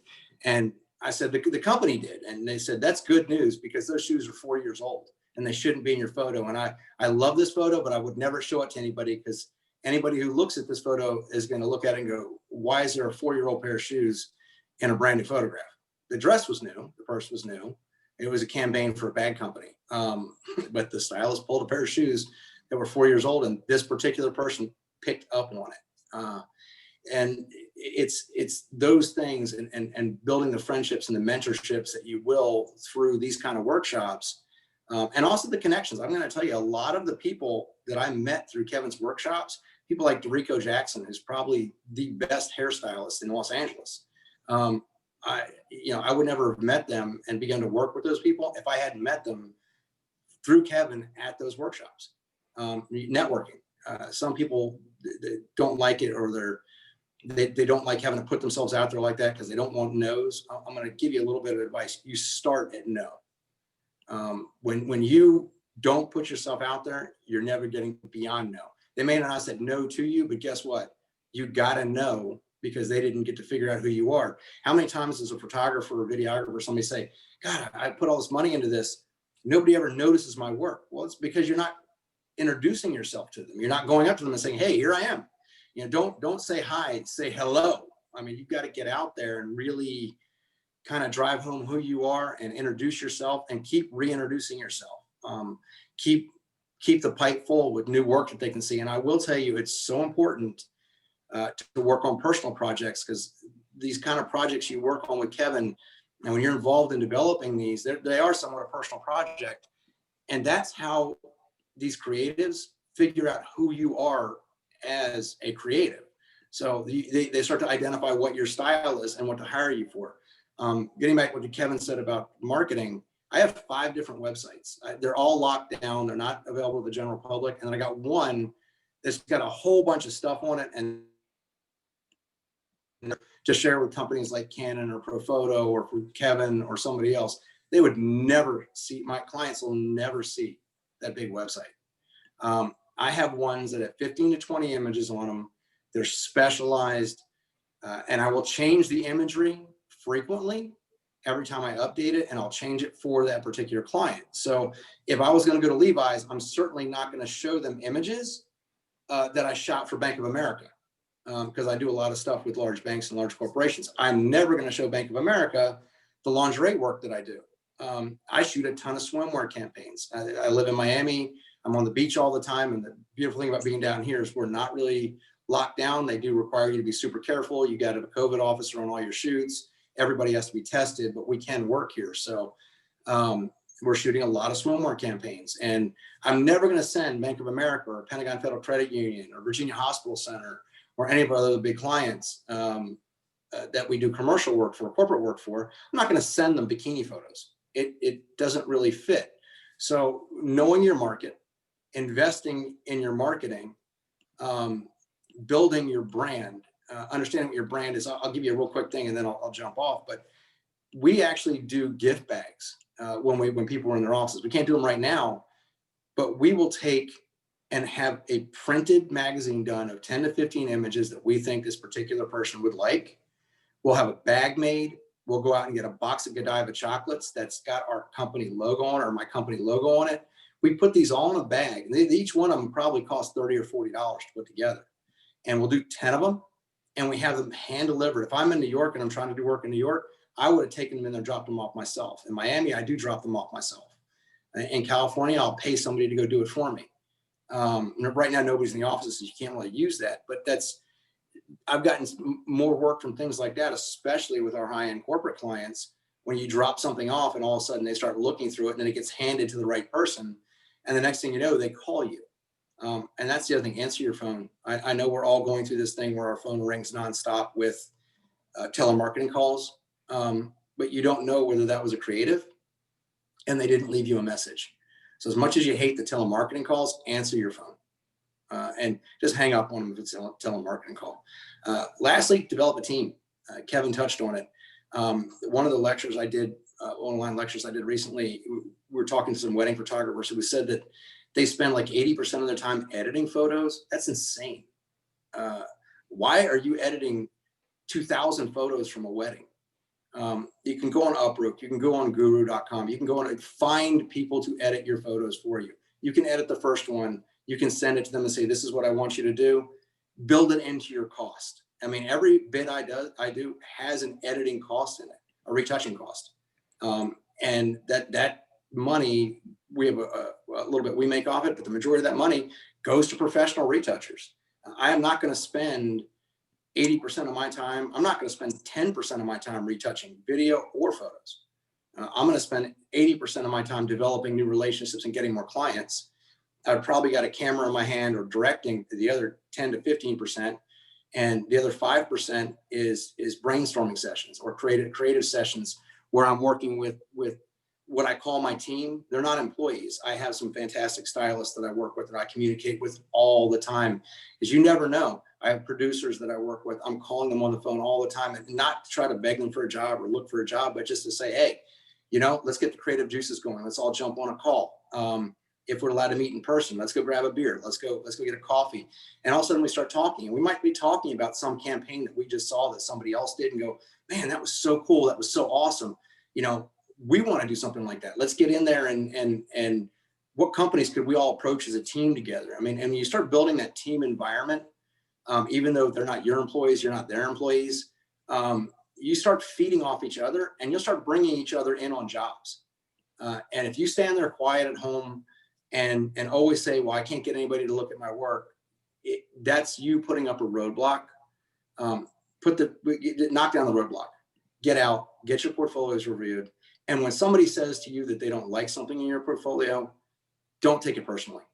And as creatives, we take everything too freaking personally. We always do. It's really offensive to us personally when someone says they don't like a photograph we took, or there's something wrong with it. Don't get offended. Ask them what you could have done differently, or what they liked about it or don't like about it. It could be almost anything, but listen to them, because they're now, as soon as somebody makes a comment like that, they're offering you advice. If you make a comment like that to me, you and me are going to have a conversation, because I want to know what you're seeing that I missed, and maybe you're wrong and maybe I'm wrong, but we're going to figure it out, and I'm going to get better from that. So those are some of the things that I do in my everyday. And the other thing is, make a commitment to yourself. I call it a daily activity commitment. And by the way, when it comes to that, Adam, I want you to talk about this, the daily activities and marketing. Okay. Sales and marketing is critical in photography, right? And by the way, we're directing on February 27th an elite workshop specifically on marketing for photographers. It's in the chat. You guys can sign up. You get a special $300 discount if you sign up because you're a webinar attendee, if you sign up right now. And I know that you've had the experience of attending business, workshop sections with me or Adam. How do you think that helps with developing yourself and making more money as a photographer? I'm a master thief. Anybody who puts a good idea out there, I'm going to take it. So, and I'm a really good listener. I mean, I talk a lot, but I'm a very good listener, and I absorb constantly. So the marketing information I've gotten from you, the marketing information that I've gotten from other people involved with your workshops has been invaluable. And I've merged that with what I've always done. Marketing was my background. Photography was not my background. Marketing was. And when we're talking about what I call a daily activity commitment, is basically I break down my year, my month, my week. I know how many clients I have to meet my goals. And I break it down to a daily activity commitment and say, okay, I need to make 10 contacts today. It might be post on LinkedIn, post on Instagram, send out 10 emails, make 5 phone calls, whatever that daily commitment is. I do it every day, and it's not the same every day, but it's close to the same. And what that does for me is it gives me a sense of completion and satisfaction every day. So when you're out there and you've gone for a whole day, and as creatives, we feel like we got to be creating, and you're not creating, and you're going, oh my God, what am I doing? I'm doing nothing. I get a sense of accomplishment every single day by meeting that daily activity commitment. And it's so important to do that, to understand how it is that you market yourself, and ask for advice. Oh, that is the biggest thing photographers hate. And then they get it. I cannot stand this. This happens to me all the time. I'll have somebody reach out to me. I had somebody reach out to me the other day, Kevin. You'll like it, because I can say who it was, because you'll know who it is. But it was somebody I'd met at one of the workshops who reached out to me, and he kept me on the phone for an hour and a half about what lenses and cameras to buy. And I kept asking him, what's wrong with the ones you have? Because there's nothing wrong with them. I said, why don't you invest in marketing? Why don't you hire someone to do your LinkedIn marketing? Why don't you get a consultant to tell you how to better post on Instagram? I mean, look, when you're over 35, Instagram drives me nuts. So I have people that are younger who love Instagram, who help me with Instagram. You can bring people in to do a lot of that for you. You can offload some of that stuff to other people, but you have to have your hands in it, because if you don't, it can go sideways real quick. When people respond to me on Instagram or LinkedIn or Facebook, whatever it is, I respond immediately. Always reach back out quickly. Don't just leave that stuff there, because you're going to miss an opportunity. So having your daily activity commitment, understanding your marketing plan, building an actual marketing. In regards to that, Adam, we're going to be developing a marketing plan specifically for each photographer attending the Marketing for Photographers workshop. And we're going to be designing it step by step of what you can do on a weekly basis, on a monthly, quarterly, yearly basis, and how to achieve that kind of success. Is that something that you think is important to It's critical. If you don't do that, you can't succeed. I mean, it's no. I played college baseball. At no time did any sport I ever played, whether it was football, whether it was baseball, professional golfers, whatever it is, you go into everything you do with a game plan. Can you imagine an NFL team showing up on Sunday not having had practice all week and no game plan? They lose by 1,000 points. So it's the same with a business. If you have no idea how to market, if you have no idea how you're going to get out and talk to people, if you have no idea what marketing your business is and where you should be investing your money and what you should be doing, you failed before you started. And so it was that saying, most people don't plan to fail, they fail to plan. It's like an old saying from the 90s, old marketing class saying. So have a plan, and having tools like what Kevin's talking about with the workshop, with the marketing workshop, where someone can help you build that plan. That's critical. I mean, that's like, I wish I'd had that when I started in this business, because everything I do now came with 20 years of trial and error. And I did have the advantage of having a marketing background, but still, you have to learn this business, learn how to market this business. I can tell you those first 3 or 4 years, they weren't a whole lot of fun. The shoots were fun, but what are the shoots? 10, 20% of your time. And the clients are amazing. I love all my clients. But if somebody had shown me how to do a marketing plan and then guided me through it, and then better yet, became, for a lack of a better term, one of my board of directors. So I consider Kevin a member of my board of directors of my company. That doesn't mean he owns part of my company or is part of my company, but he's someone who helps hold me accountable, because that's what a board of directors does. It holds the employees and the CEO and the president of a company accountable. So my accountant is one of my board of directors members. One of the top stylists that I work with, her name's Mel. She's one of my board of directors members. They're not a physical actual board, but there are people that help hold me accountable, that will check in with me once in a while, because I've asked them to, and I do the same for them. Say, hey man, how's so-and-so going? Or how's this going? Or have you done, what are you doing for marketing right now? And I will tell you, by developing those connections and creating it in that fashion, what you end up doing is having a team of people, or a board of directors of people who are actually care about your business because you care about their business. And all of a sudden you start helping each other. And not every day is this super upbeat day. And having somebody who will jump in there with you when you're feeling like, damn it, if I get one more no, that's chirping in your ear going, got to keep going, man. Got to keep going. Got to keep going. And then the yes comes. And then you're like, wow, this is kind of fun, because I don't feel alone.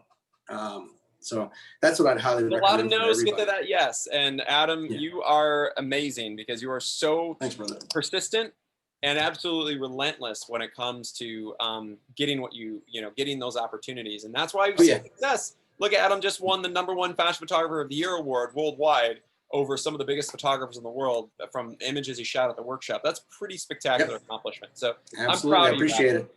Appreciate all your help doing it. I'm here for you, man. I always am, just like we are for all of our photographers. It's an ongoing process, and we want to always grow. Awesome. Well, I'd like to bring on another amazing panelist. We have the amazing Priscilla Evans, and she is our production coordinator. So she's actually coordinating, in fact, at the last masterclass where we're shooting with horses racing across the water. We're shooting with parachutes. Creating an amazing experience. It was absolutely mind-blowing. Priscilla was there to actually produce that, as well as Miami, as well as the upcoming workshops like Newport Beach in February, March in Denver at the Winter Wonderland. We're going to be doing something up in the mountains. It's going to be mind-blowing. And then onwards to back to Miami Beach in April, and May in Las Vegas and Napa Valley. So Priscilla, I know you talk to photographers every day. And I know have a lot of questions on here as well, which I did want to get to. But I think that one of the things that a lot of photographers, I hear a lot of the same things over and over again, and I'm sure you do too. Could you talk a little bit about some of the things the big mistakes that photographers make, and some of the solutions that that we can do? But I'd love for you to talk about that, because I want every single meeting you guys have, whether it's one of these success meetings with us, which I'd highly recommend you guys schedule here in the link. Whether you're attending, whether you're meeting with a client or whatever, you want to always make sure you're putting on your professional hat and your business hat. So when they talk to you, Priscilla, what do you hear? Yeah, I hear a lot of different things from photographers every single day, but some of them definitely stick out. There are those repeat phrases, those catchphrases that leave a different kind of perception than what they might be intending. So the phrase I'm going to start with is telling everyone, and every photographer I talk to, or very nearly almost every photographer, does this one. They tell me how long they've been shooting for. And it might be that they've been shooting for 10 years. It might be that they've been shooting for 20 years, or even for 30 or 40 years, or that they've been shooting since the Jurassic era. But what I hear is that, firstly, I mean, it has different impacts, different ways that I perceive that. So I hear it from all of them all the time. And I know that it's not necessarily intended as an insult or to kind of put me on a different, pedestal to them. But unfortunately, the reality is that today, most of the art directors, most of the people and the clients, or the face of the client, the person booking you, is going to be someone who's like 22 to 24 years old. They are probably just like Kevin when he came out of college. They're up to their neck in student debt, and they're trying to connect. They're grateful for any chance they get. And those kind of, 22 to 24-year-olds, they only hear that kind of comment about how long you've been shooting for one of a few ways. They either hear it as a bit of an insult and a challenge to their abilities given their age, or perhaps worse than that, is they hear it like almost as embarrassing that, for the photographer, because they've been shooting for maybe 20 plus years, and yet they're not agency represented. They're coming to them looking for work, or, they're still shooting $1,200 weddings. So, that number, no matter what the number is, it doesn't benefit you to tell them. So that one's got to be ironed out, I think, of photographers, verbiage and the language that you use around booking, or anyone who is potentially a decision maker for you. And also, your experience itself, it's reflected through your portfolio. So just let it speak for itself. Although it doesn't necessarily mean that you're dated to say that you've only been shooting for a few years or for however many years. Unfortunately, the art director will more often than not assume that you are dated and that you are shooting on film, or that your look is from the past. So definitely create the perception that you're fresh and new and hot. Tell them what you're about to do, what you're going to do, because they care far more about that than what you've done. And that's definitely a line. I've been shooting for X amount of years. I hear that one as I go to sleep at night, because I hear it so often throughout the day. It's definitely one to iron out of your vocabulary. And something else that I want to talk about is who you're listening to and who you're taking your guidance from when it comes to investing in your, your photography and your portfolio. So a lot of the time I'll hear that, I've got to consult with my partner or my spouse, or maybe someone that you're referring to as a business partner, which, I question why anyway, if you're a solo photographer or you're in the business of photography, why you even have a business partner. That's always a little strange to hear. But questioning or even considering someone else's opinion when it comes to investing, if they're not, a photographic consultant, if they're not a photo editor, if they're not a creative director, you really shouldn't be listening or taking advice from them, because they don't understand how it's going to pay off. And they don't understand like the return on that investment at all. So take your advice from, like I said, photographic consultants, photo editors, creative directors at ad agencies. These are the opinions you should listen to. And definitely iron out of your vocabulary the "I've been shooting for" line. That one's got to go. I love it, Priscilla. And how do you think, what's a great place for a photographer, even one that's been shooting for 40 years, to develop their portfolio, to kind of become fresh, to become relevant for what those creative directors and clients and even consumer clients, what are they looking for now? Yeah, they're looking for supermodels. They're looking for work that reflects $100,000 sets. They're looking for recognizable names and a team of people that went into that portfolio. So, I mean, my answer would just be to come to a workshop and test it out for yourself, because the success stories are there. Our before and after stories have been around for like more than 11 years now. So the before and after stories are epic and gets me pretty excited, because when you get full creative freedom as a photographer, that's the 5% fun that you want to be doing and engaging with all the time. And the other 90% of your time should be, or 95% should be spent on, marketing and branding and investing in your education as a photographer. So this answers all of that. It allows you to do the investing and also have the fun on the side and create the most epic work that is not, it's meeting all of the requirements that Kevin and who we've had on as our panelists have set out. It's supermodels, it's not your clients. It's amazing wardrobe, it's an amazing experience, and you're networking and you're building your team with Kevin's best team. And we really encourage that. At all the workshops, we really encourage you to actually work again with whoever we bring on, and we always bring the best of the best. So this is definitely something that, for Kevin, I'm sure if it existed when he started out as a photographer, I'm sure he would have been like even more successful sooner. And the opportunity cost of like not doing one, it's really worth thinking about, because the success stories are there and they're proven. And yeah, it's an amazing experience to be a part of that is definitely going to benefit your business.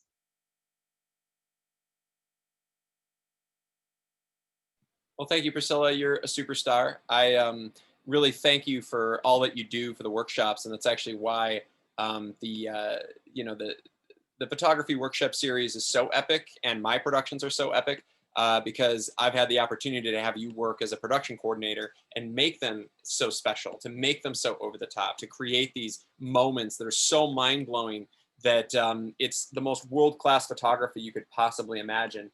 And it all comes with that content. It all comes with that massive scale production. The stuff, for instance, that Adam Friedman just showed us, where, he won, #1 fashion photographer of the year award. That's a pretty damn big deal. We had, we just did this.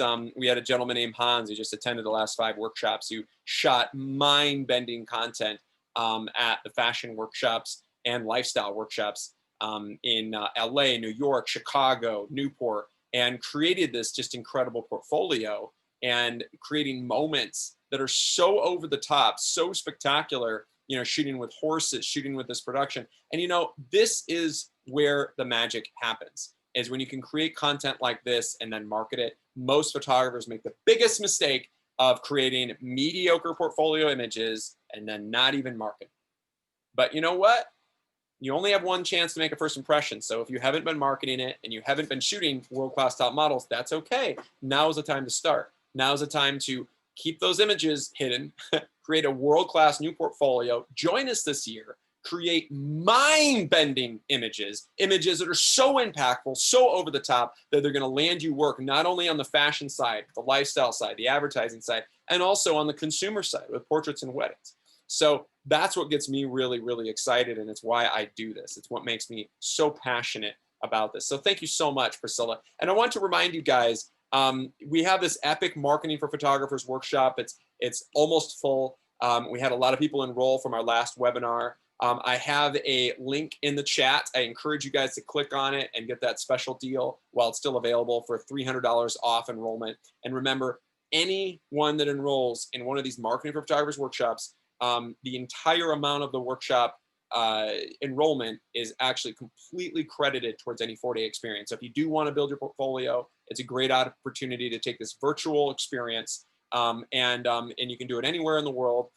Attend this. It's about a 6-hour ultra intensive workshop, and I'm bringing in big time panelists, from marketing experts like Michael Sterling to photography agents like Jay Foster that you met.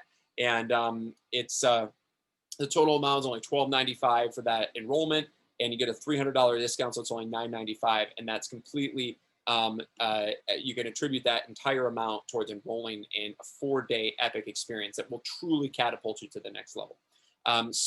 I'd love to bring on, so first of all, guys, go ahead and click on that link. It's in the chat. I encourage you guys to go ahead and save your spot before it's sold out. And then I'd like to bring on our next panelist.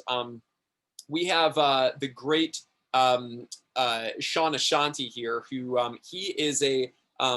he comes from an experience of video production, and he's not only in film, in photography, but he's also a photography consultant and video production consultant. And Sean experiences a lot of these things too. A lot of, talks to photographers and videographers, and he sees the mistakes all the time. So Sean, I'd love for you to share with us some of the biggest mistakes that you see and some of the things that you think photographers can really improve on, that you see every day. Okay, sure. You can hear me okay? Absolutely. Okay, great. So basically, I'm going to touch on some things that you've already heard, but it's really important that it's emphasized. So, and when I say that, it's persistence and consistency. These are two huge things that most photographers, just let slide. These are big mistakes that they consistently make. That's the only consistent thing that they do, is they consistently don't have consistency or persistence. So case in point, you touched briefly on marketing, but marketing is your job. I mean, sales is your job as a photographer. Yeah, technique, finding your style, that's all well and good. But, this is a business. It's been said time and time again.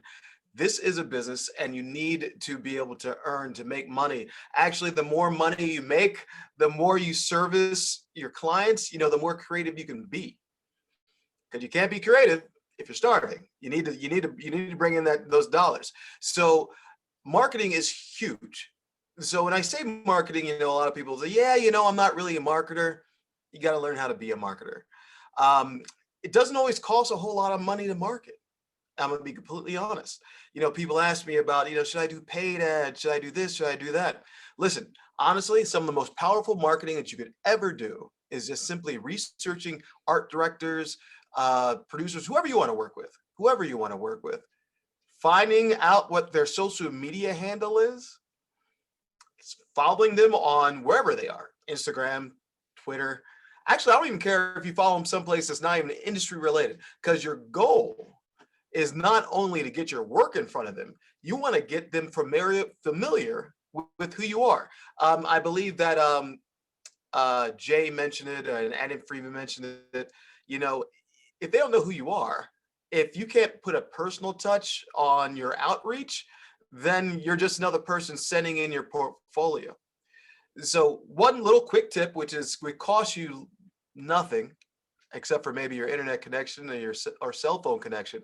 If you do connect with somebody and they like to post on social media, great, perfect marketing opportunities, cost you nothing. See them post something, don't just write, This is great. Try to engage with them. Even if they don't reply, try to engage with them. Maybe ask an open-ended question so that they'll be more likely to respond. If it's more interesting, an interesting open-ended question to what they posted, even better. Now, are we trying to just become friends?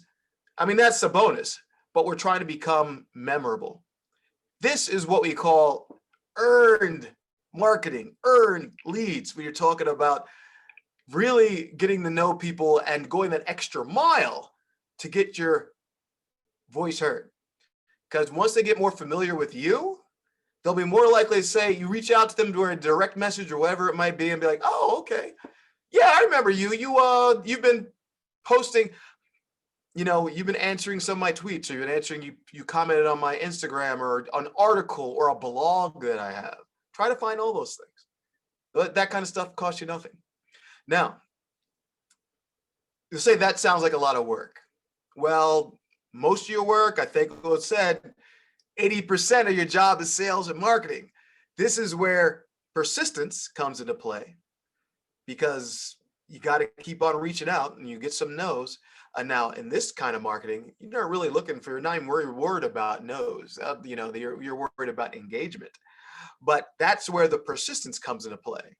And then consistency. Consistency breeds familiarity. So that way you can get your foot in the door.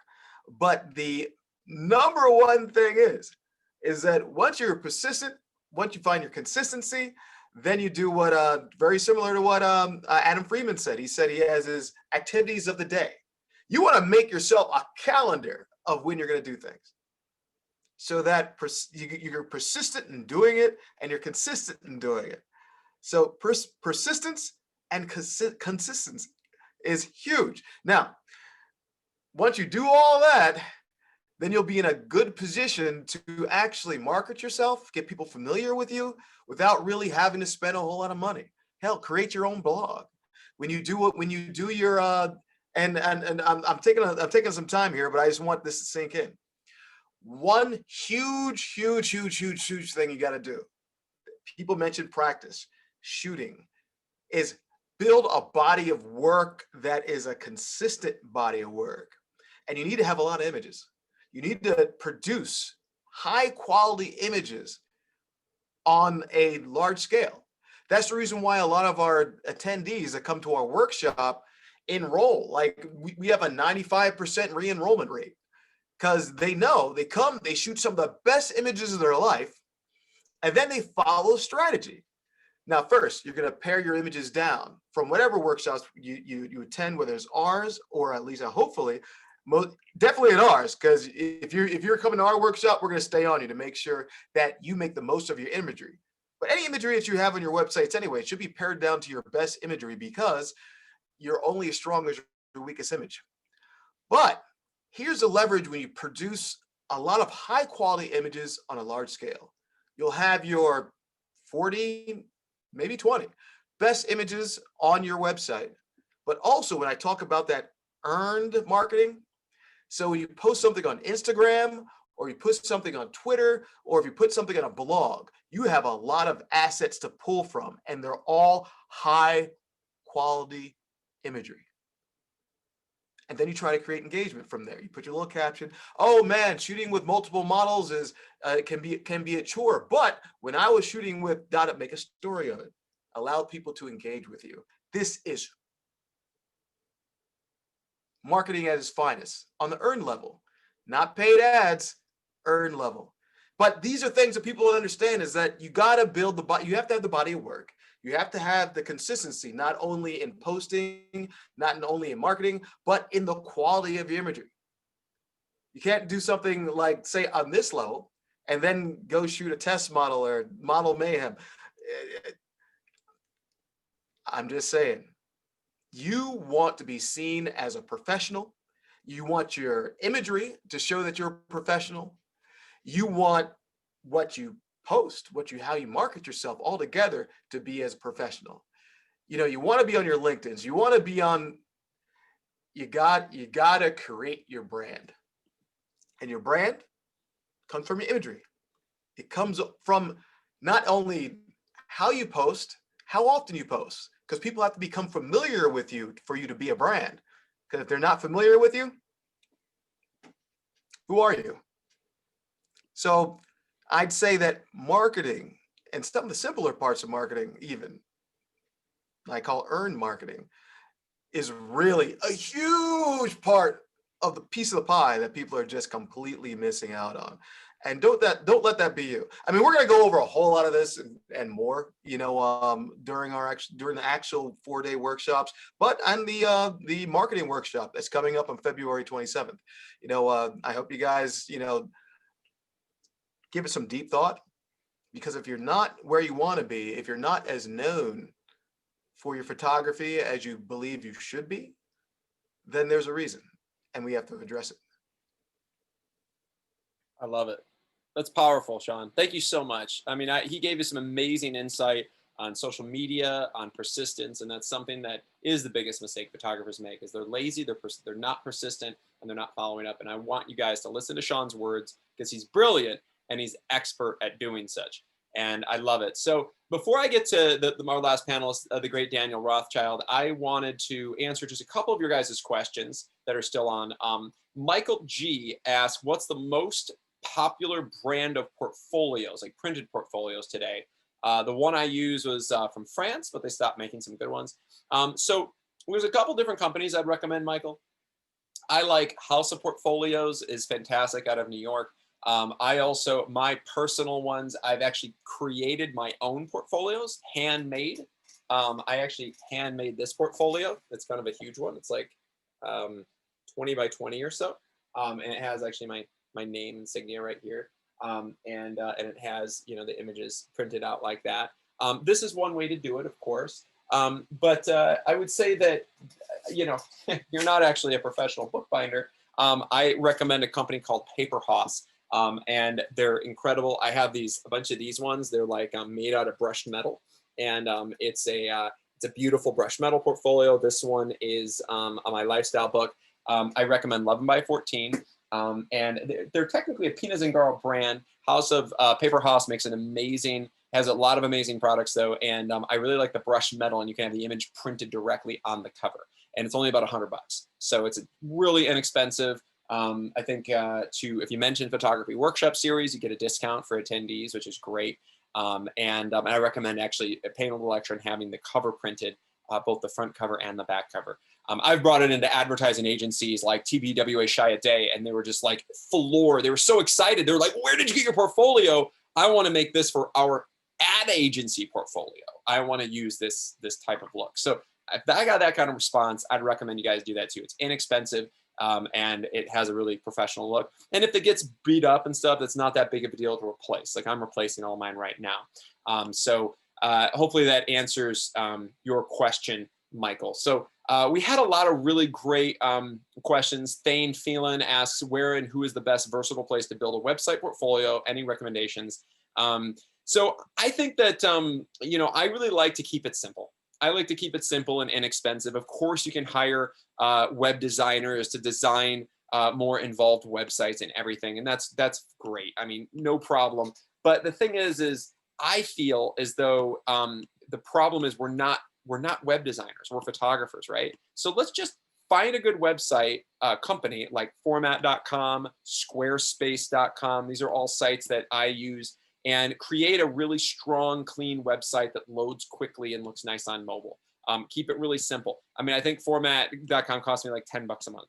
Or $8 a month, I think, something like that, ridiculously cheap. And Squarespace, it's like 16. So it's inexpensive. It includes hosting, and I personally really like it. So this one I think is a format.com one. This one is also format.com. This one I want to say is Squarespace, I think. And for my video production. So just those are a few, different options that I recommend there, Thane. So let's see. We had a lot of really great questions here. Okay. We had Carol Altendorf asked, if I want Dolce & Gabbana, for example, do I create a portfolio from models I hire, including and production, hair, makeup artists and such? So Well, first of all, Carol, you've got to develop a portfolio that's worthy of that. Just like we talked about with our graduate. So, we had a photographer named Charles Randolph Warren who ended up booking campaigns for Dolce & Gabbana after shooting images at our workshops and starting to build his brand. And then he kind of worked his way up to start shooting for Harper's Bazaar and Cosmo and Vogue and then Dolce & Gabbana. So it's all starts with attending one of our fashion photography workshops. We have numerous, we have like 11 workshops this year. I think that some of the best fashion ones would be the Chicago workshop in June on fashion, like a vintage fashion, New York in September, the Castle experience in August, and in France with top models, supermodels from Paris, and the Elite Masterclass. So these would be my strong recommendation for you, Carol. I think that would be a really great way to solve that. And Nathan Bush also had asked earlier, do you have different websites for each niche? Absolutely. So I would recommend you guys all have different websites for every brand that you have. Okay. Let's see. Anthony Feliciano asks, is it all right to have your contact info along as a contact form on our websites or not, or no contact form at all? Definitely no contact form. Guys, get rid of web forms where you fill out, information to so somebody can email you back. That's ridiculous. Unless it's like you're setting up a Zoom call with somebody for a specific meeting, that's one thing. But just to contact you, no way. Get rid of that. Only have your phone number and email address. I even had, guys, we were showing the great Peggy Sirota earlier, one of the most famous photographers in the world that that Jay Foster had represented. And, and Peggy Sirota, hey, look at, I'm going to show you guys her contact page. She's a world-class top photographer, and she's got her contact information all over her page. Do you think that she has a web form? No way. She's got all her email addresses, phone numbers, all her representation, syndication, all this stuff, right? Because Peggy wants to be contacted, right? And that's absolutely key. And then connect with us on Facebook, Twitter, Instagram. This is what I want all of you guys to do. And Peggy's one of the most famous photographers in the world. So I think that, we need to realize this and start to go along the route that famous big time photographers do.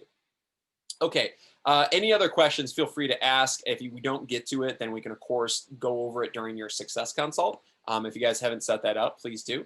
Also make sure to join, and I know some of you photographers on here like Paul Batson. I know you're attending some upcoming epic workshops. We've got the great Michael Weilet. I just did an amazing image review with him the other day. He shot just stunning pictures at the last workshop he attended. I mean, they were just absolutely mind-blowing, the content that he photographed. Michael, you're just, you're an absolute beast when it comes to being one of the most talented photographers I've had the opportunity to work with at our workshops. Kenneth Alexander Scott, you are a genius and an incredible lifestyle advertising photographer. I'm so excited about where you're going this year. And then the great Jeffrey Clark Grossman. I'm so excited for you, man. And we're going to do that epic, experiences this year that are going to really, I really am going to see you with the images that you've created to take it to the next level and be able to, I really want to see you succeed with, in your career as well. The great David Gasprecht, who, David, you're a genius, and I am so grateful that I've had the chance to work with you. Not only are you absolutely incredible on set, you're so wonderful to be with. You have such a great personality, and you and your wife have had such incredible success this last year. Probably some of the most success of any photographers I've had the opportunity to speak with. And I'm really grateful because this year I'm going to see you explode to a whole new level. So I'm going to be personally dedicated to you, David, on that. The great Danny Vega. I just had an opportunity to work with you in Miami Beach. I know you're on right now, and you're just, you just created the greatest images of your lifetime. And now it's a chance to motivate and take it to the next level. And by the way, for you guys that I just mentioned, absolutely, if you haven't signed up for that, that Marketing for Photographers workshop, sign up, guys, because I know David signed up, yes, Breck did, and a bunch of you guys that are on signed up for it. But if you guys haven't signed up for it, it's such a deal. It's $12.95. It's the $300 deal off of it. And that entire $9.95 will then be applied to any 4-day workshop, additional workshop that you guys sign up for. So if you haven't signed up for one already, or you've signed up for a couple and you want to apply it to any future workshop, it's a no-brainer. So basically you get it for free. So, and then the great Cynthia Parcham, I'm so glad you're joining me, because you're an absolute blessing and you're such a sweetheart and great person. And I've had such a great time because you're such a creative genius and visionary. And I've had the opportunity to you've attended, I don't know, 7 workshops. And the images you've created are absolutely stunning. So if there's any photographers on here that have attended workshops that I missed, sorry about that, but I know that there were some that had left earlier. But I'm really, really excited for, for what you're going to create, not only now, but also going forward, because each and every one of you has such incredible potential. And I can't wait. I want to see you guys not make these mistakes. I want you to follow the true levels of success, which is what we're talking about during our success consults that I strongly recommend you guys do and jump on with our amazing panelists here. The great Daniel Rothschild. So without further ado, I'd like to introduce you and bring you on. And you're our last panelist, but I want to make sure that you come on because Daniel, you're just such a wonderful human being, so great to work with, and the kind of inspiration that you've offered to your photographers. Many of the names that I just mentioned off are the photographers you've enrolled and you've been speaking to, and you've been coaching and guiding their successes. So I'd love for you to jump on and talk to me a little bit about some of the biggest mistakes you've seen photographers make. And I'd like to, maybe you could offer some solutions for that. So, Dan, go ahead and jump on, and I'd love for you to tell us all about that. Thank you, Kevin. Good evening, everybody.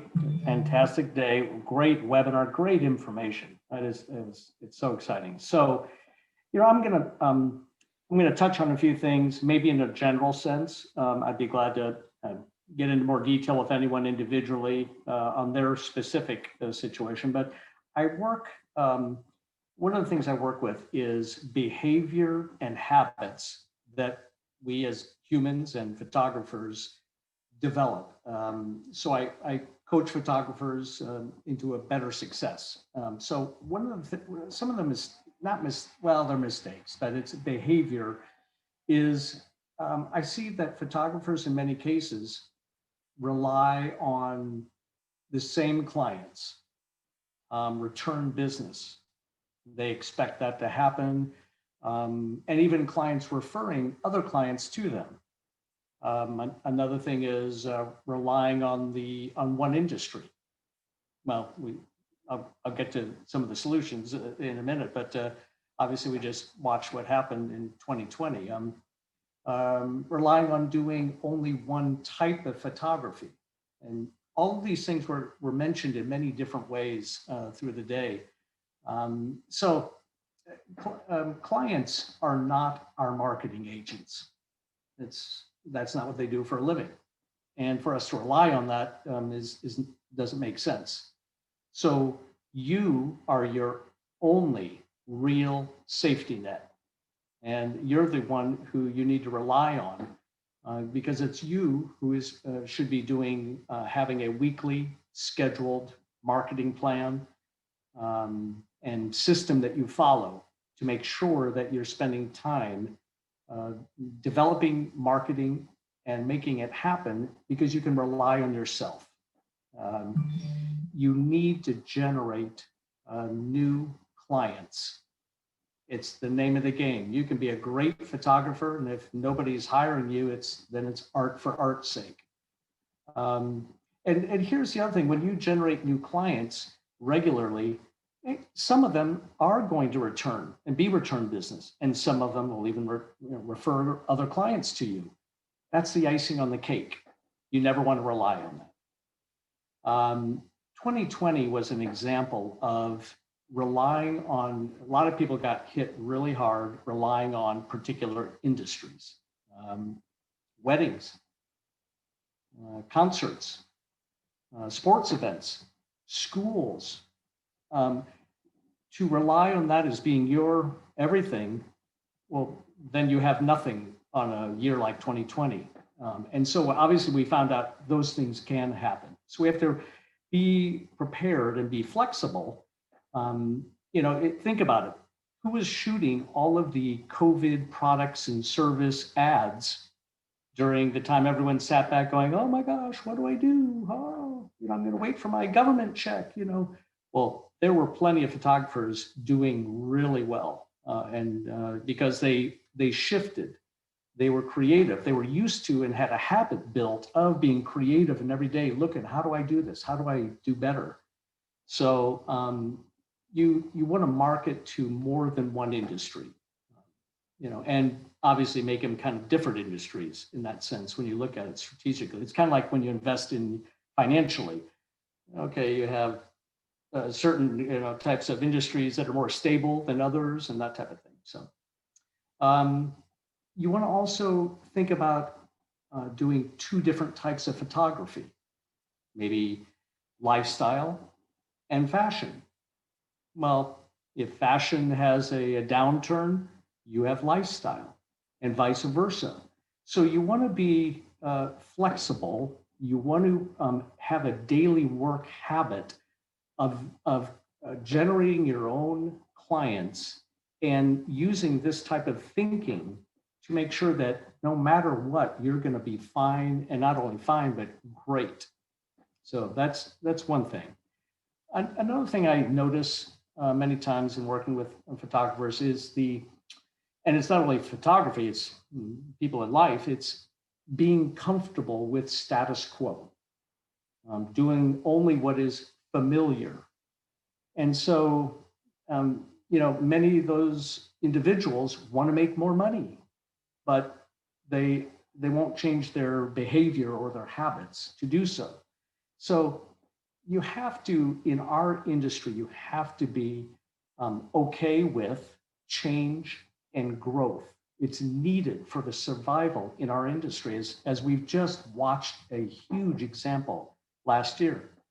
When the unexpected change happens, like in 2020, we have to have a habit of creative adjustment, I call it.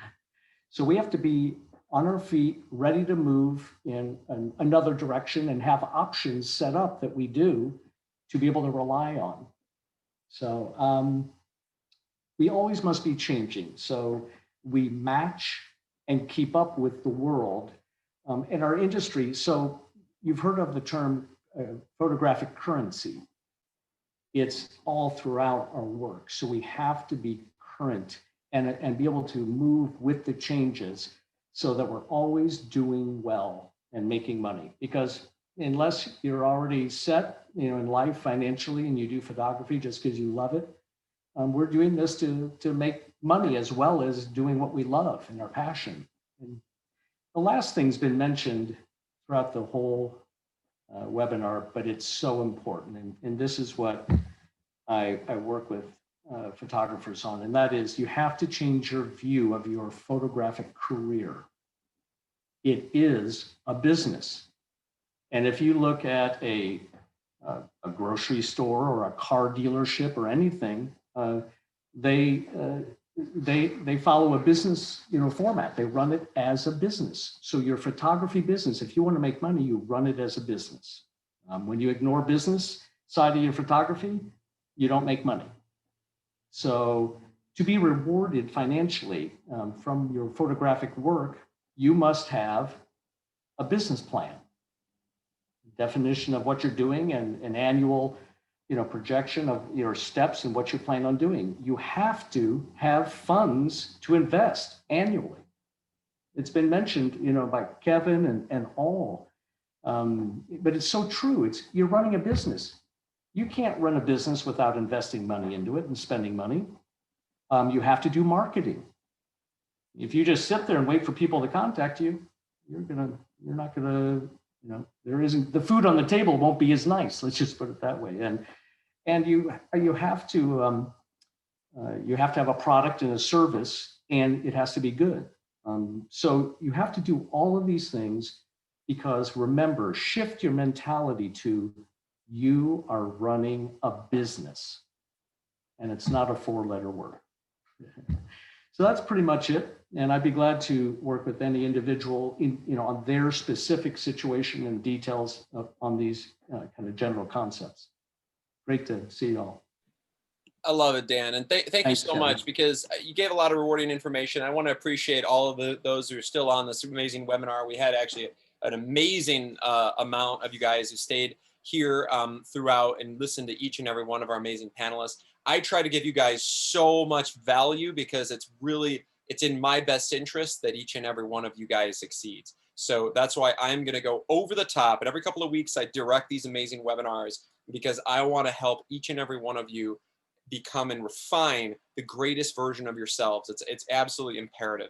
So I'm really excited. I can't wait to see what you guys do this year. 2021 is going to be absolutely mind-blowing. It's going to be an incredible opportunity for each and every one of you. And I invite you guys to all join, click on the chat, click that link and set up a specialized appointment with one of our photographic consultants. We have some incredible new people on our team as well that I'm really excited about and I want you guys to meet.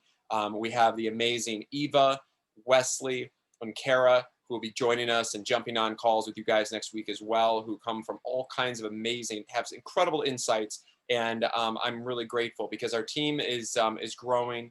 And we're here for you. We're here to be absolutely dedicated to your success. I look forward to seeing all of you guys on upcoming workshops, webinars, and also the Marketing for Photography's virtual webinar workshop experience. So I can't wait to see you guys. Make sure to join us. And I look forward to seeing each and every one of you this year. Take care, guys. Have an amazing week.